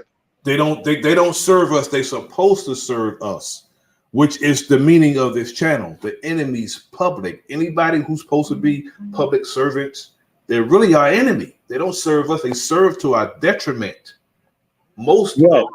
They serve the policies. That's why they call it the word police. The word police is a Gaelic name, and it means policies. So like over here, they used to be called constables. where they work for the people. Now they're called police enforcers, policy enforcers, where they now work for the government and not that, you know what I mean? They have to get private investment now. Before it was government funded. So again, the reason why I brought that up, right? I already knew that, right? Blue and Enemies Public. The reason why I brought that up, right, is because we have in our communities, we have don't snitch policy, right? That is to your detriment. Because if you choose, people are not going to like what I'm about to say. If you choose to exercise that right, because I don't like fucking with the police either. But listen, sometimes you have to cover your backside because the police can coerce your ass going to jail behind something you ain't got nothing to do with because you did not be a public citizen. And if you see something that could possibly solve the case and you don't do it because we have a don't snitch policy, don't get mad if they lock your ass up and frame your ass for committing said crime. That's the hypocrisy, brother. That's the hypocrisy in the police departments. They try to get us to snitch, but when police officers do criminality and they violate people's rights, they don't snitch on each other. Yeah, they have the blue. They don't snitch on each other. They have that what they call that blue line of silence. Yeah. They don't snitch on each other, and not only that, people get the misconception of what a snitch is. If you are not involved in that crime, you can't be a snitch. If we do a crime together, and I get caught and I tell on you, that's a snitch. Right. Yeah, that's what I was talking about. Listen, hold on. Listen, if you not living a life of crime, you're a citizen. And if you're not a part of the bullshit, and you're put in a position where you see some shit and you tell the police that what you see, you're not snitching because you're not in that game. You're not living that life. I'm a father of 3. You know what I'm talking about? Like I go to work. I work the 9 to 5. I ain't gang banging. It's okay for me to tell on you, nigga, because I'm not a part of your bullshit. I'm not saying I will go out of my way to tell on a nigga, but like, no, I know what you're saying. You separate. But if I get questioned about it, I'm gonna tell what the fuck I seen, and that does not make me a motherfucking snitch. No, it don't, because you wasn't involved in that shit. Right. If you are a part of that life and you signed up to be a gangster or a killer or you run the streets and you live in that life, then yeah, it'd be best for you to shut your motherfucking mouth. Yeah, exactly. Excuse my language. Yeah, I got a question here, Doc. Me being me. What about at your workplace, yeah? If you've seen someone stealing something. I ain't saying shit. But you thought to yourself, I'm not saying nothing. Life's hard right now, cost of living and everything. Or give man a blind. You know, because there's certain circumstances where situations calls for certain compromise of your own mental, you know what I'm saying? And like you say, in the life that I used to live, the word snitching applies in that manner. You know what I'm saying? You don't really hear snitching outside of that kind of context, really. It's always on a criminal basis.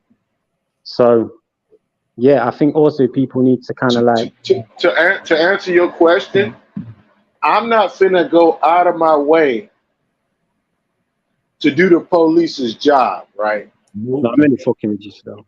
Like, let's say if I do see somebody stealing some shit at my job, right? Or I see somebody do something that I deem irresponsible or it causes harm to other people. I'm not finna go out of my way to help the police. But if they question me, I'll tell them what I seen. If he's a rapist or a pedophile, they gonna know where he's at because I'm gonna beat his ass and leave him there. For real. I don't want to call the police for them things. We don't. Now, something like that is different. You know what I'm saying? But people trying to grind and not hurting nobody, I'm not bothering them. I'm not bothering nobody trying to make a living. Not doing that because these same people make a living the same way. Not doing that. But when it comes to people that affect and serving to our detriment in our community, that person has to go. Gotta go. Can't have you. Yeah. Enemy's public. You're right, because I can't have you bringing that bad energy, that bad criminal element to my doorstep. I cannot have you doing that to me. If you do that, I'm gonna throw your ass under the bus. Yo, period. It's not just that as well. It's like a stigma because you know certain things that bun me. Like some of these youths, I'm nearly 37 in a couple of days, July 4th, you get me? And some of these youths are like 14, 15, 16. And I used to sell drugs to their mum and dads, you know what I'm saying? And I'm seeing these youths like finishing school and thing now. You know what I mean? And I think, raw, like the way I've changed my life and everything. Like it's just one of them. Like I've grown out of certain things. Man, have to make a grind, but I don't know, man. Stick to bud, stick to weed. You know what I'm saying? Allow bringing all heroin and crackheads and shit and piss and death and decay into an area that's not getting fuck all sustenance anyway. You know what I'm saying? But again. Is it all our fault? You know what I mean? Not making excuses and that, but it's not our fault. It's the world you were born into. It's their responsibility to clean up their own mess. Like you know what us people as a whole we have a problem with doing sometimes is getting wrapped into things that don't have nothing to do with us. Like certain things that's written out here in books and things that don't really have nothing to do with us. But you know what we do? We internalize these things and want to be a part of something. I noticed that about dark people. We want to feel like we are a part of something at all times. And we will speak and deal with things that don't have shit to do with us. Yeah, sometimes you gotta let people kill themselves. Let a nigga hang himself. Let a nigga dig a hole and let him jump in it. And let another nigga put the motherfucking dirt on top of that shit and you just stay out the motherfucking way. Because you get in the way, guess what's gonna happen? You gonna have to get in that hole too. And sometimes it's better just to take care of your responsibilities as a person. Forget all that man, woman, black, white shit. Just take care of your business as a person. Let me play this last video about this judge in Tennessee. Hey, I'm gonna jump down. Hey, sorry, I'm just gonna jump down because I need to start training. It's like nearly 3 o'clock. Okay, good. Yeah, I appreciate you letting me up and speak. Dark Chameleon, I'm not gonna lie. This is you. This is the real you. So big up yourself, man. Fully enjoyed this conversation. You know what I'm saying? Peace and honor to all. Peace and honor, brother. Salute to you. Hey, peace to you, Blue. All right, well, in Tennessee, a judge under fire for illegally jailing Black kids for watching a fight back in 2016. The alleged crime, listen to this, criminal responsibility of conduct of another. One of the problems, that's a fake law. News Nation's Gerald Harris at our Nashville station WKRN is live. So, Gerald, the judge just made up this law. Yeah, Nicole, in 2016, lawmakers actually called for a federal investigation into the arrest and detainment of Black elementary school students in Rutherford County. And now there's a renewed focus on the judge responsible for this jailing of those kids. There has to be something done to. Now, she put children in jail for witnessing a fight, for witnessing it. This is one wicked cave bitch. Everyone who was involved in this. Donna Scott Davenport, the sole Rutherford County juvenile judge, is facing renewed scrutiny over a filter system, which allowed jail staff to determine when a child is released. It's my understanding that they created a law that wasn't even on the books in order to make that happen. According to a report from WPLN and ProPublica, Judge Davenport instituted a policy that all children charged with crimes be processed at the detention center. In 2016, 11 elementary school children were detained and or locked up after allegedly witnessing a fight between a 5- and 6-year-old. That is horrible abuse of power. And I can't imagine. I mean, we have the administrative office of. Now, one thing I am tired of seeing is videos of women fighting, people fighting, and you hear a man behind the camera. Instead of breaking it up, they behind the camera, recording it and posting it on social media. Now I'm tired of seeing that. But this is an abuse of power. Locking children up because they witnessed the fight is crazy.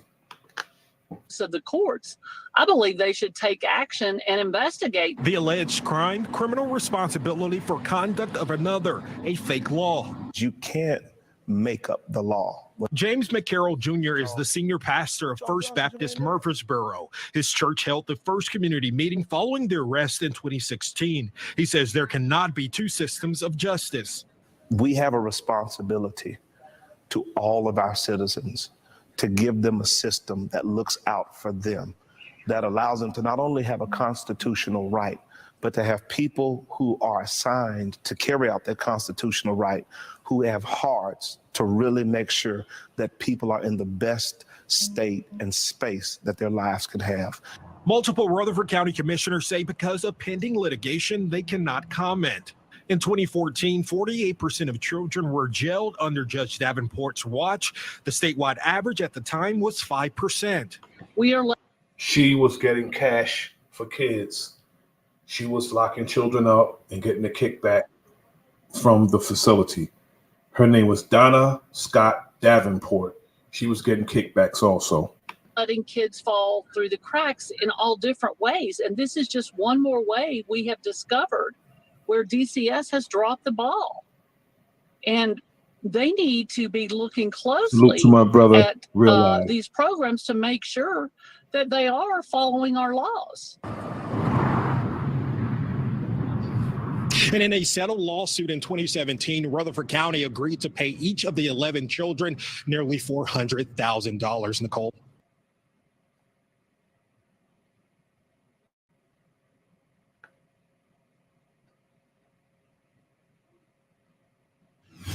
This video of children being arrested down in Rutherford. Realize. Pause it for a second. I want to say something. Enemies Public, I want to say something real quick. I don't think our people understand that how much power the judge actually really has. Do we know as a people or as the masses, as a whole nation, that judges in the United States, I can't speak for other countries, I can speak about this country. Do they know that judges can make up law as they go? I don't think we know that. They don't have to follow no amendments, no rules. Like, they don't really have to do that. They abuse power, brother. They abuse power too. Yeah. If they want to listen, everything could point to you being innocent. But if the judge wanted to just stop court and just say, fuck the 12 jurors, I'm locking your ass up. Guess what's going to happen? Yep. You going to get locked up. That's the truth, brother. And you ain't nothing you can do about it. He could choose to be the judge and jury, or he could just let the 12 jurors handle you. Yeah, and on the flip side too, Dark Chameleon, if you are guilty of sin, he can let your ass go. Facts. Peace, That's y'all. the truth. Hold on. That's the truth. Enemies public. Peace to you, my big brother. Peace. What I would like to put my 2 cents in on, and y'all both hit on it, is that no matter what, when you step inside their system, it's their system. Yeah, fact. And my point is, and I've been saying this for quite a while now, is detach from the system entirely and just sit back and watch it crumble, because it's crumbling. We're the ones keeping it afloat. Step back from the system, let go of this bullshit, and just sit back, get your popcorn ready, and watch it crumble. That's all I gotta say, brothers. Listen. I've already realized. Listen, I already went through detaching from the system in my head, right? But there's a problem with that theory. There's a really, really, really, really, really big problem with that. You know what that problem is? It's called money. The system and the world that we live in is based off money. Capitalist. Okay. So let me ask you a question. Hold on. Let me get it out. Let me get it out, because I already know where you're gonna go. I got a question for you. The only way you can actually detach from the system is not use money, not have money. That is the only way. Listen. And when you do that, guess what's gonna happen? You're gonna be the guy standing in front of the gas station. You're gonna be the guy on the side of the highway. You're gonna be the guy standing on the side of the road with you and your woman and all y'all kids holding up signs saying y'all will work for food. Bro, So, you tripping. Hold on, man. Wait a second, bro. Stop about what just we stop, say. Please stop that right now. Let me talk for just a second. Just let me get this off, because you Go tripping. ahead. You really tripping. You cannot even think about saying that when my 15-year-old son could walk out the house right now, go mow some lawns, and make some money. And he ain't got to be a part of no system. And can't nobody tell him he can't do it. Now, what are you talking about? Hey, brother, did you understand what you just said? Public Enemy, did you hear what he just said? Yeah, he said. I heard what I just said, because I was the one that said it. He said his son earns his keep. He goes out and earn his money. That's right. Thank you for saying that I was right. He didn't even know he said I was right. I didn't say you was right, man. Hold on. Yeah, calm you down. did. Bro, You didn't please listen. calm down? Please, brother, calm down. No, you didn't listen to what I said. I said my son could walk out the house right now and go mow some lawns and make him some money, and he ain't a part of no system, and they can't do nothing about it. Did you hear what I said? Thank you. Yeah. Let's keep it respectful, brothers. Go ahead, bro. Play the video. Let's keep it respectful, brothers. You know, it's been a good build. I want to keep it that way. I was just saying, period, point blank, you can get your own money your own way. You don't got to be a part of the system. If my child can go out and make his own money to sustain himself without being a part of this system, then so can you. That's all I'm saying. You missed my point. I'm not coming in hostile. I'm not coming in hot. But real talk, yes, it takes a little bit of bread to make it through, but you can make that bread on your own, and you don't have to be a part of the system. You choose to. That's on you. But if a child can go out here and make their own money and nobody can tell them that they can't, then that you kind of missing it. I don't know. But Listen, if a child can do it, anybody can do it. But you can sustain yourself without being a part of the system. You can. Hold on. Check this out. I want to bring something to your attention. Like my daughter, right? She babysits people dogs and people pets, and she charges like $200 a night, right? So, like, listen. The point is this. The point I'm trying to jump down, brother. Listen. Hold on. Realize we're not arguing. We just having a conversation, brother. I'm not going back and forth with you. All I'm saying is this. Is with money. That's the point. That's it. That's all I'm saying. Money. But go ahead, bro. You can play the video. Back in 2016 is creating some new fallout tonight. The youngest child in this video, 6 years old. And now the judge, whose always arrest policy for juveniles leading to those arrests, is announcing her retirement as state lawmakers work to force her out. Well, attorneys say on her order. Now, this woman, Donna Scott Davenport, after all this time, she was getting cash for kids, sending kids to jail for cash, getting kickbacks from the private prisons. She was allowed to retire. They didn't arrest her, try her, convict her, and imprison her. She was allowed to retire after doing this to a child as young as 6 years old. Police jailed more than 1,000 children for minor offenses before a federal judge stepped in. Fox 17 News' Amanda Chin, live at the Rutherford County Juvenile Detention Center tonight. And Amanda, you actually talked to one of the children who got arrested. Yes, this now 18-year-old girl says she was arrested when she was 12, right here after being put in handcuffs at the detention center.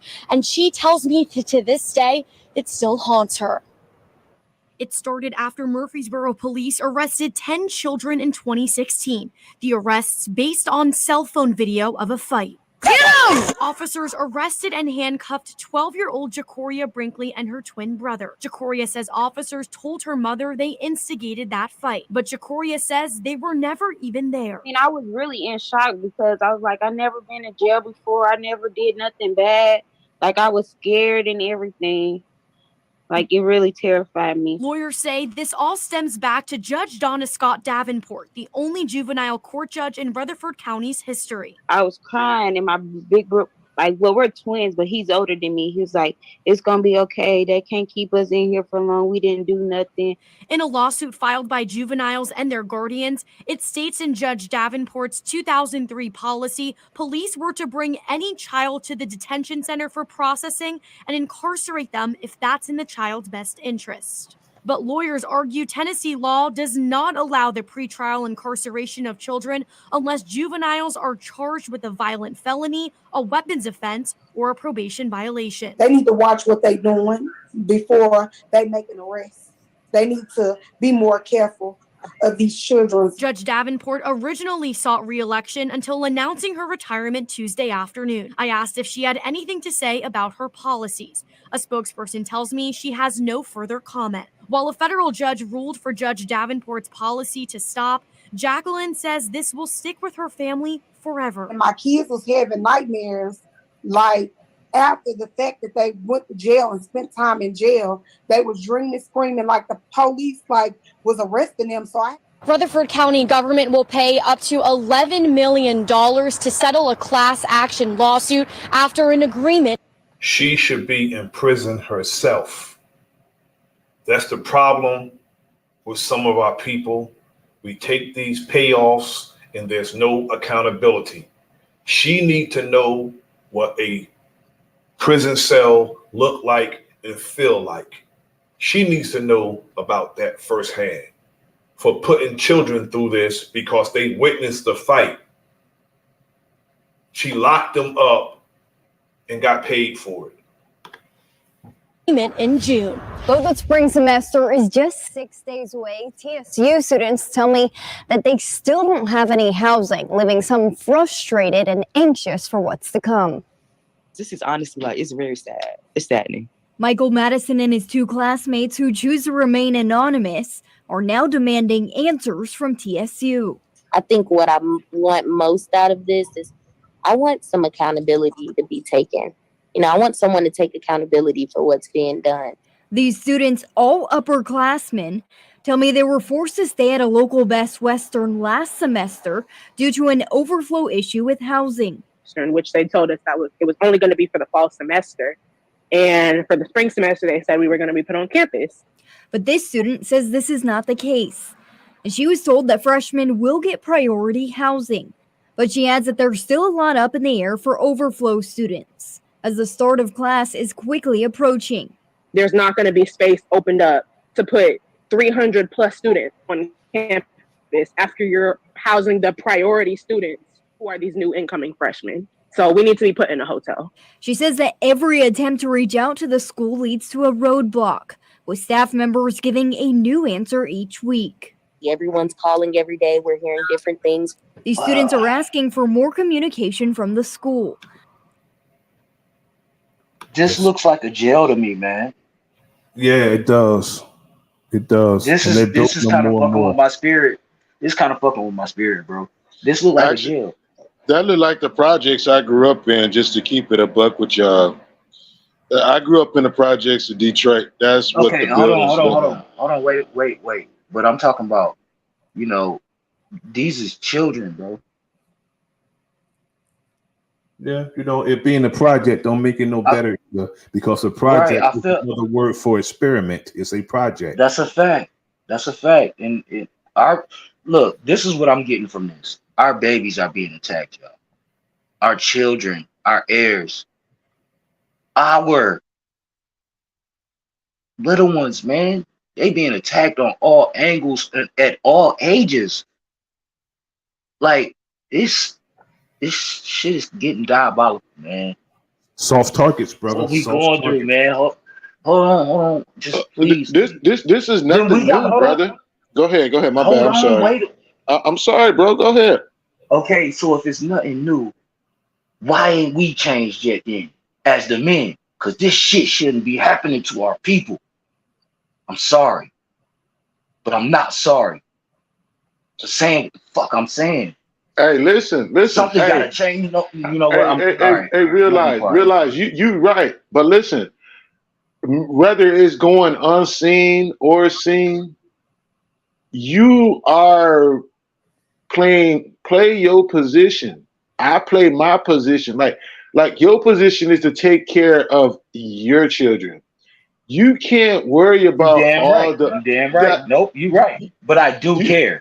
I can't control it, but I do care. Listen, hold on. Listen, you can only be responsible for your seeds. Like, I think we kind of spread ourselves thin when we try to take care of the whole neighborhood. Like, but see, really, hold on. Let me hear this. Let me finish, bro. Listen. Your job is to take care of your kids. Now, if you do anything extra on top of that, that's kudos to you, right?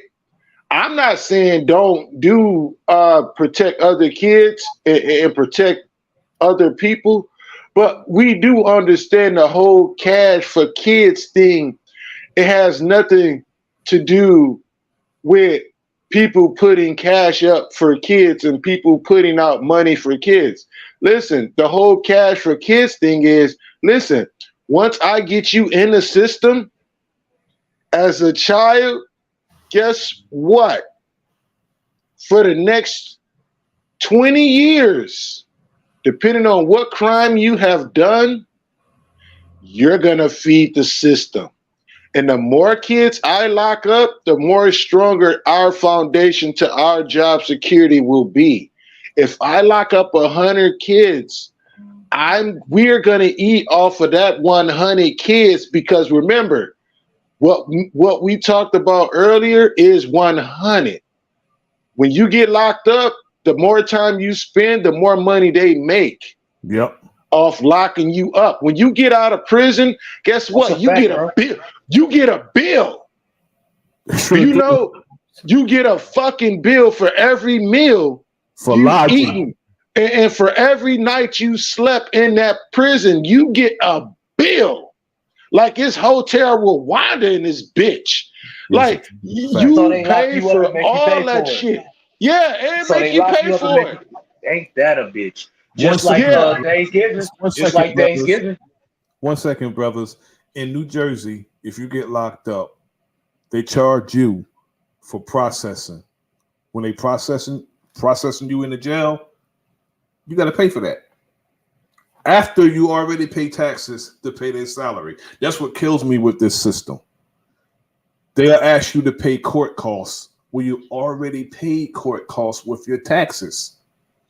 Hey, check this out though. And you pay for the ankle monitor on your that's like $300 a week, depending on what state you live in. Listen, you pay to see your probation officer, you pay for the counselor, you pay for the classing, you pay to be on probation. Hell, you gotta pay to bond out. Look, once you bond out, you still gotta pay a tax on that. It's where no matter where you at, you gotta pay a tax on bonding the fuck out. You gotta pay a tax on top of your bond. That's a fact. It's crazy. But this is America's United States jurisprudence, though, brothers. You know, it's no justice in it. It's just money in it. They're in it for the money. They're not into correcting people. It's the same as you know, going to the doctors. They don't cure you. They give you a prescription that takes away the ailment. They take away the ailment because if they cured you, you'd be in that visit. You'll never see them again, but they want you coming back. So they got to give you a prescription for some drugs so you can suffer peacefully and you're still sick.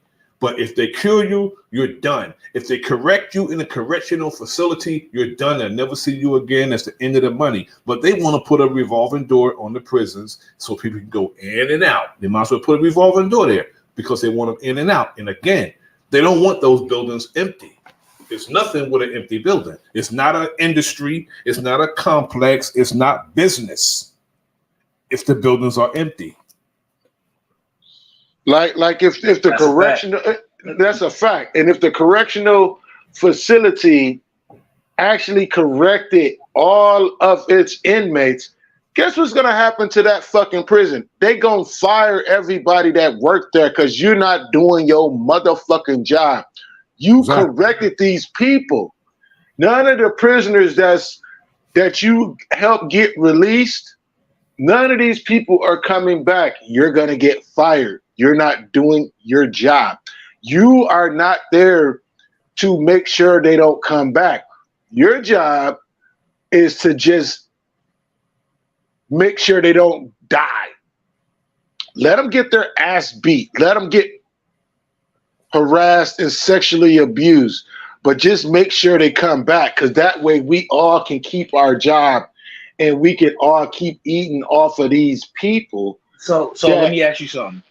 Can I ask you something real quick, man? Because, you know, I'm sitting here and I'm listening, you know, and what I'm hearing, right? I want to go back to the motherfucking babies. Is this what the fuck we want our babies to go through? Hell no. It's a system, brother. It's a system designed for capitalists. So we are the strongest people on the planet. And I know that to be a fact. And nobody can tell me no different. I'll stand on that to the day I don't have existence. And that'll never happen because energy never dies. So let me say it like this. I don't want my son to go through this no more. I don't want one day when his children are born. I'm just tired of the bullshit. And I feel like we got a strong enough voice to if we could just come to that just a little bit. But we gotta come to them and stand the fuck up. Brother, realize I gotta be honest with you. For real, I'm serious when I say that. Go ahead, brother. I'm certain that unless your son, I don't know if you have sons or daughters, I don't know which one you have, but I got one son, I got two goddaughters. Okay. I'm certain with what you teach them, they won't willingly fall a victim to what's out there. But it doesn't mean that they won't, because the police are wicked. But they have you. If some funny style shit happen, they have you. So, you know, when it comes to that, I really don't have no worries, because based on what you do and what you speak about, in you know, I'm a pretty good judge of character, and I don't think they have to worry as long as you're around. Put it that way. As long as you're around, but just teach them how to move throughout the wilderness of North America, because it is wild the hell out. You know, they come in your homes today, brother. It's wild outside there, outside your house. Yeah. But now they come in your homes. You know what I'm saying? That's the wilderness outside that's a your fact. house. So teach them how to move, brother, how to maneuver, how to move throughout the wilderness of North America. And just, you know, they got you to fall back on if need be. I appreciate that, you know, because it just reinforce, you know, I live my life already. I live my life already, how I move, how I do shit, and I'm very strategic in my work. So I appreciate that. Dark Camellia said something significant, very pertinent. You know, he dealt with the schools and how they prepare our children, because the school is a pipeline to the prison. If you look at most schools, they're built the same way, except they don't have the cells. You know what I'm saying? They just have, you know. It's like work too. Think about this. Just like school and work, you got the bills to let you know when you're going on break. You got the bills to let you know when you got to come back from break, just like at school. You know, when you go on recess. System. You know what I'm saying? And then think about this. The lunchroom in the prison, the lunchroom at work, the lunchroom in school look the exact same. They're situated the same way. They're situated the same. You see what I'm saying? That shit is crazy, man. When you put all the dots together, man, these people running game. And you just gotta wake up. The public school, that is. But if you go to these private schools, they're not situated the same way. Because you know why? But people are not going to pay a tuition to be subjecting their children to that. We pay tuition through our tax dollars. We do pay for these people to indoctrinate our children. I hope we understand that we are paying them to do that. And I don't understand how we don't go in droves to these PTA meetings, even the city council meetings, and tell people what we're not having in our community. If you are the citizen, you get enough of you. Whatever you say not going to be in your city will disappear. Whether you want will come there. You just got to empower yourself through numbers and let them know we're not budging. This is what we want, or this is what we don't want. We're not budging. Either it's going to go away, or we're going to bring it there, wherever it is, wherever the situation may be. But the power is in numbers. Strength. That's how we have to approach. You right, big bro. You right. It's all about numbers. It's strength in numbers. You sit, man. Listen, I don't mean to cut you off. God, when you say strength in numbers, that's what it's all about. Man, we gotta put all this bullshit to the side, y'all. I know a lot of these Pan-Africans and shit. It's like, nigga, you gotta go by the wayside. We ain't got time for that no more. We ain't got time to talk to y'all no more. Cause what we got going on over here is a bigger fish. Way bigger fish. This motherfucker is a shark. Yeah, and this is what we really don't gotta have fight. no time for none of the big. You know what I'm saying? We ain't got time for that bull crap no more. Because I'm gonna tell you like this. Go ahead, bro. This. If we are accosted or we are approached by our enemy, they don't care what we call ourselves. And that's a fact. You're gonna look at that uniform you're wearing, brother. You know that uniform you're wearing? Your skin. They're gonna look at that. They don't give a damn what you call yourself. They're looking at your uniform in this war that's been waged against us. That's what they're looking at. Give a damn. And it's been going on forever. It ain't never stopped. It ain't never stopped. I don't know why people don't get that. We've been at war since these mother suckers touched down. We haven't been at war. War has been waged against us. No, that's a fact. peep the difference. And for us to I see what you're saying. That means we have to engage. We haven't been engaging with a damn. War been waged against us. We just don't engage. We ain't been engaging. That's a fact. Bro. Shit. That's a fact. We just ain't been engaging. That's real talk. Well, the reason why people have not been engaged, because I think as a mass, mentally and physically, they're getting punched in the mouth and don't know that they're being punched. How do you fight? Why would you fight if you don't know that you're being punched? That's the subliminal. That is the mental aspects that the people is really on. Like I'm just saying. You go ahead, bro. But I was gonna go somewhere. But go ahead. No, you got it. What's funny is you said something, right? You said the people that could punch you in the mouth, right? Now think about this. Have they not taken all of the superstars and made them athletes or put them in prison? Let's be real. All of the swole, cocky motherfuckers that's really about that business, the Warriors, they're either athletes or in prison.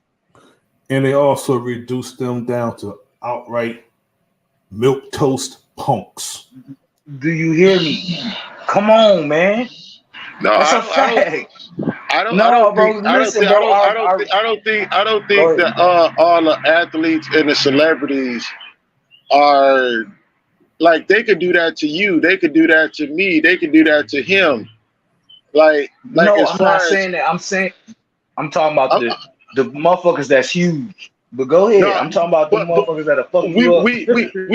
We all could be big like that. It all comes down to regiment. They pick the weak. No, listen, I'm talking about the athletic. Like if John Jones Bones, like, come on, if he was just one of them warriors out there, bro, come on, man, we walking through shit. Boy, you ain't got no weapons, boy, we beating your ass. Brothers, look how you feel what I'm saying? Look how they did Terry Crews. You know, Terry Crews talked about being, touched on by a man and didn't do nothing about it, because if he had done something about it, he wouldn't be on America's Got Talent right about now. He wouldn't be there. He wouldn't have had the opportunities that he's had if he had done something about a man putting his hand on him sexually. That he get to wear, lavender suits and stuff and watch kids perform because he allowed a man to put his hands on him sexually and then do nothing about it. And then he said he would slap Cat Williams when he see him, because Cat Williams is telling him, look, stand up and be a man, but you won't slap. It wasn't Cat Williams, pardon me, it was D.L. Hughley. He said he'll slap him for saying something about it, but you didn't do nothing to this man who put his hands on you. In front of your wife. In front of your wife. There's no time to do it, but the man humiliated you in front of your wife. And he did. Yeah, he made an executive decision right then and there. He made an executive decision right then and there. His life flashed right before his eyes when that nigga grabbed him in his nuts. You know what I'm talking about? He had to make a business decision right then and there. If I hit this nigga, now even if I don't hit him, which it would be incredible restraint when it comes to the way you smack his hand back. You see his hand going down there, smack his hand back. That'd be incredible restraint with the way I do things. I doubt seriously that I would have smacked his hand back, but I probably would have pushed his wig back. But I would at least had filed charges against him for sexual assault and ruin his ass. He would have never even touched me, bro. As soon as I seen his hand going, I was like, bro, what you talking about? I wouldn't even make people think that they could get that familiar with me. I don't play that familiarity nonsense because it breeds contention. For people thinking, I would, pardon my French, I will fuck you up for a mindset. thinking you can play with me will make me hurt you. For a mindset, you'll get hurt. Because that's not respect, thinking you can play with a grown man. Not the fact that you did it, for thinking you can do it will get you hurt. You don't play with a grown man. That man, now, you know, for him to be subjected to that was based, that's a humiliation. That was his sacrifice, humiliation.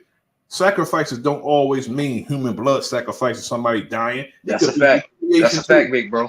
There was his sacrifice. Dark Chameleon pointed it out, but this is his sacrifice. He made the executive decision to not knock his damn head off, and where he's at. He's been elevated. But he's also been emasculated. He's been humiliated. Absolutely. Like a bitch to me.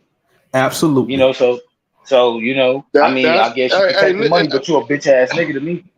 Hey, listen, that's why, listen to the play here. This is why they put him over in the children's section. Because you can't be attacked over there. That's a safe haven. And then they down to a damn child too, put him in a suit. Yeah, put him at the head of the Look Kids tape. On some G shit. Well, you know what I'm talking about? And then he could come back. Listen, a couple years later down the line, he could come back like Schwarzenegger and act like everybody forgot about that shit. That's the play. But you know what? Hopefully, people can see through that bullshit, because that's what's gonna happen. Yeah, you're right, brother. I appreciate y'all coming up and dropping these gems. I mean, y'all really came up and dropped some gems on the platform and contributed to the subject matter, you know, and I appreciate it. But I'm gonna digress right now. Yet you brothers can take a few minutes to close out, do some closing remarks. All I gotta say is protect the children. Protect our children. That's the number one goal. They behind us. They need us, and we need them. Much love to you, brother. Much love to the channel. Peace. Much love to you, brother. Salute. Hey, salute to you, bro. Holla at your boy. You got my number, nigga. Yeah, indeed, I got you, brother. No doubt. Peace to you. I would say something though. Be honest, I think we should just all figure out what side you picking. You picking life, or you picking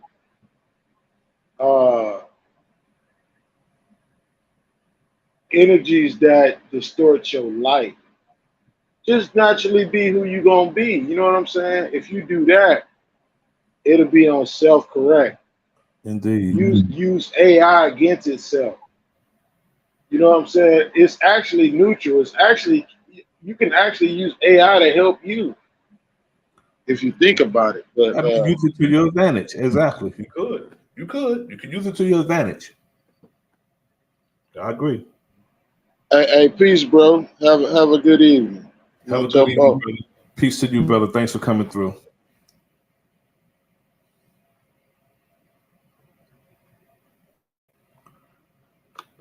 Now I'm going to play a video, and then I'm going to close out. Meanwhile, I'll be thanking all the family for coming through.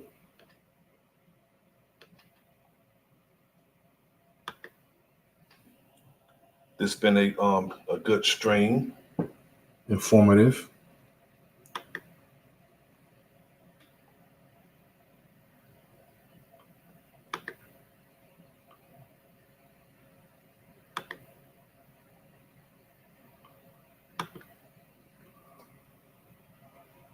Very informative, and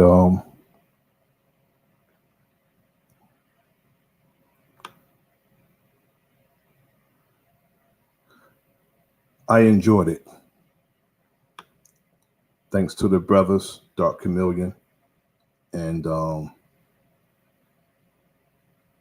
brother Real Life for coming up. Now, where's that video at?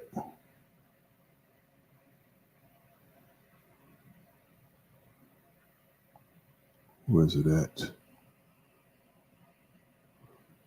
Oh, here we go.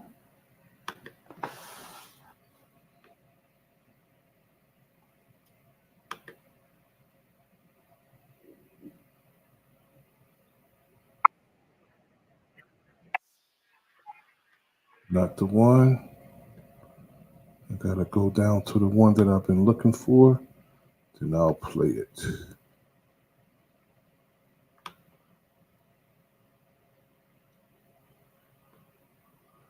My son, Huey King. This is exit 9.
Up, I bang the fifth and then I pack them up. I'm a famous script, I'm about to wrap them up. Niggas whack as fuck.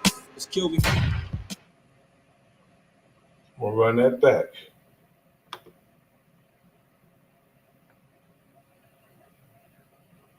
Gotta run that back. I didn't see it.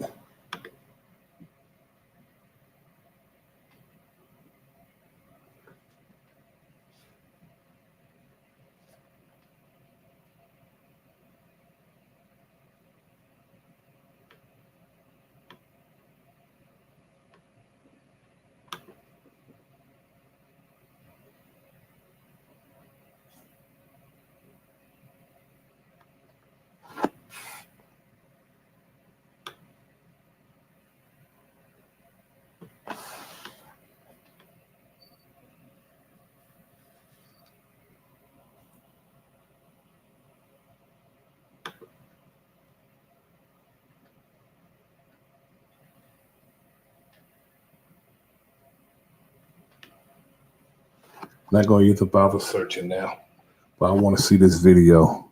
I won't search for it. Just going to put it in the search engine.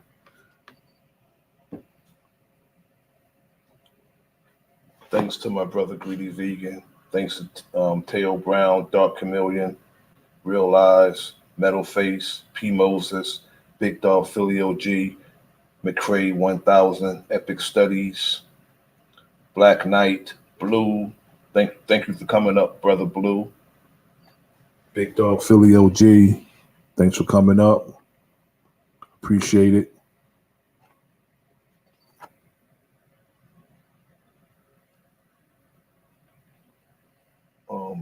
Doe Eyes TV, thanks for coming up. Appreciate it.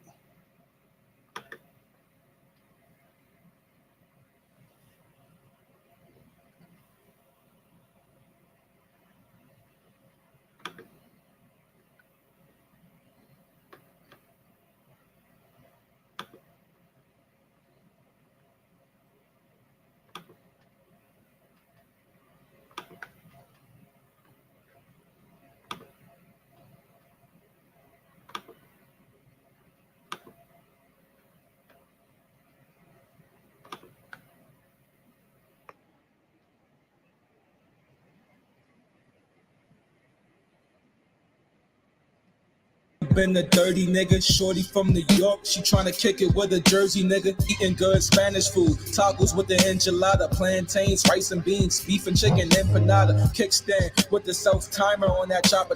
Do that shit with no hands. Bosco dash, walk a flock. Put a motherfucker, let me switch my speed up. Stacking on my money, never fucking on my re-up. Hit it from the back now, fucking shorty weave. I'm cool with a lot of blood niggas, but the C's up. Fucking bulletproof, hit the nigga from the feet up. Shorty got that wet, fucking nigga, she's up. Twisted, get beat up. Iced out nigga, so I gotta keep the heat up. If you got beef, we can meet up. Know some real killers, they from Africa. Silencer up on the Glock, sound like a nigga playing Gallagher. I'm a champion, but a nigga just pulled up in the challenger. Every month I got a bunch of exes, I ain't talking about a fucking calendar. In other words, I'm a bachelor. When this beef, I'm flipping overseas like SpongeBob with the spatula. Spectacular from the passenger. First I aim the shit, then I clap it up. I bang the fifth, and then I pack him up. I'm a famous script, I'm about to wrap him up. Niggas whack as fuck. Let's kill me.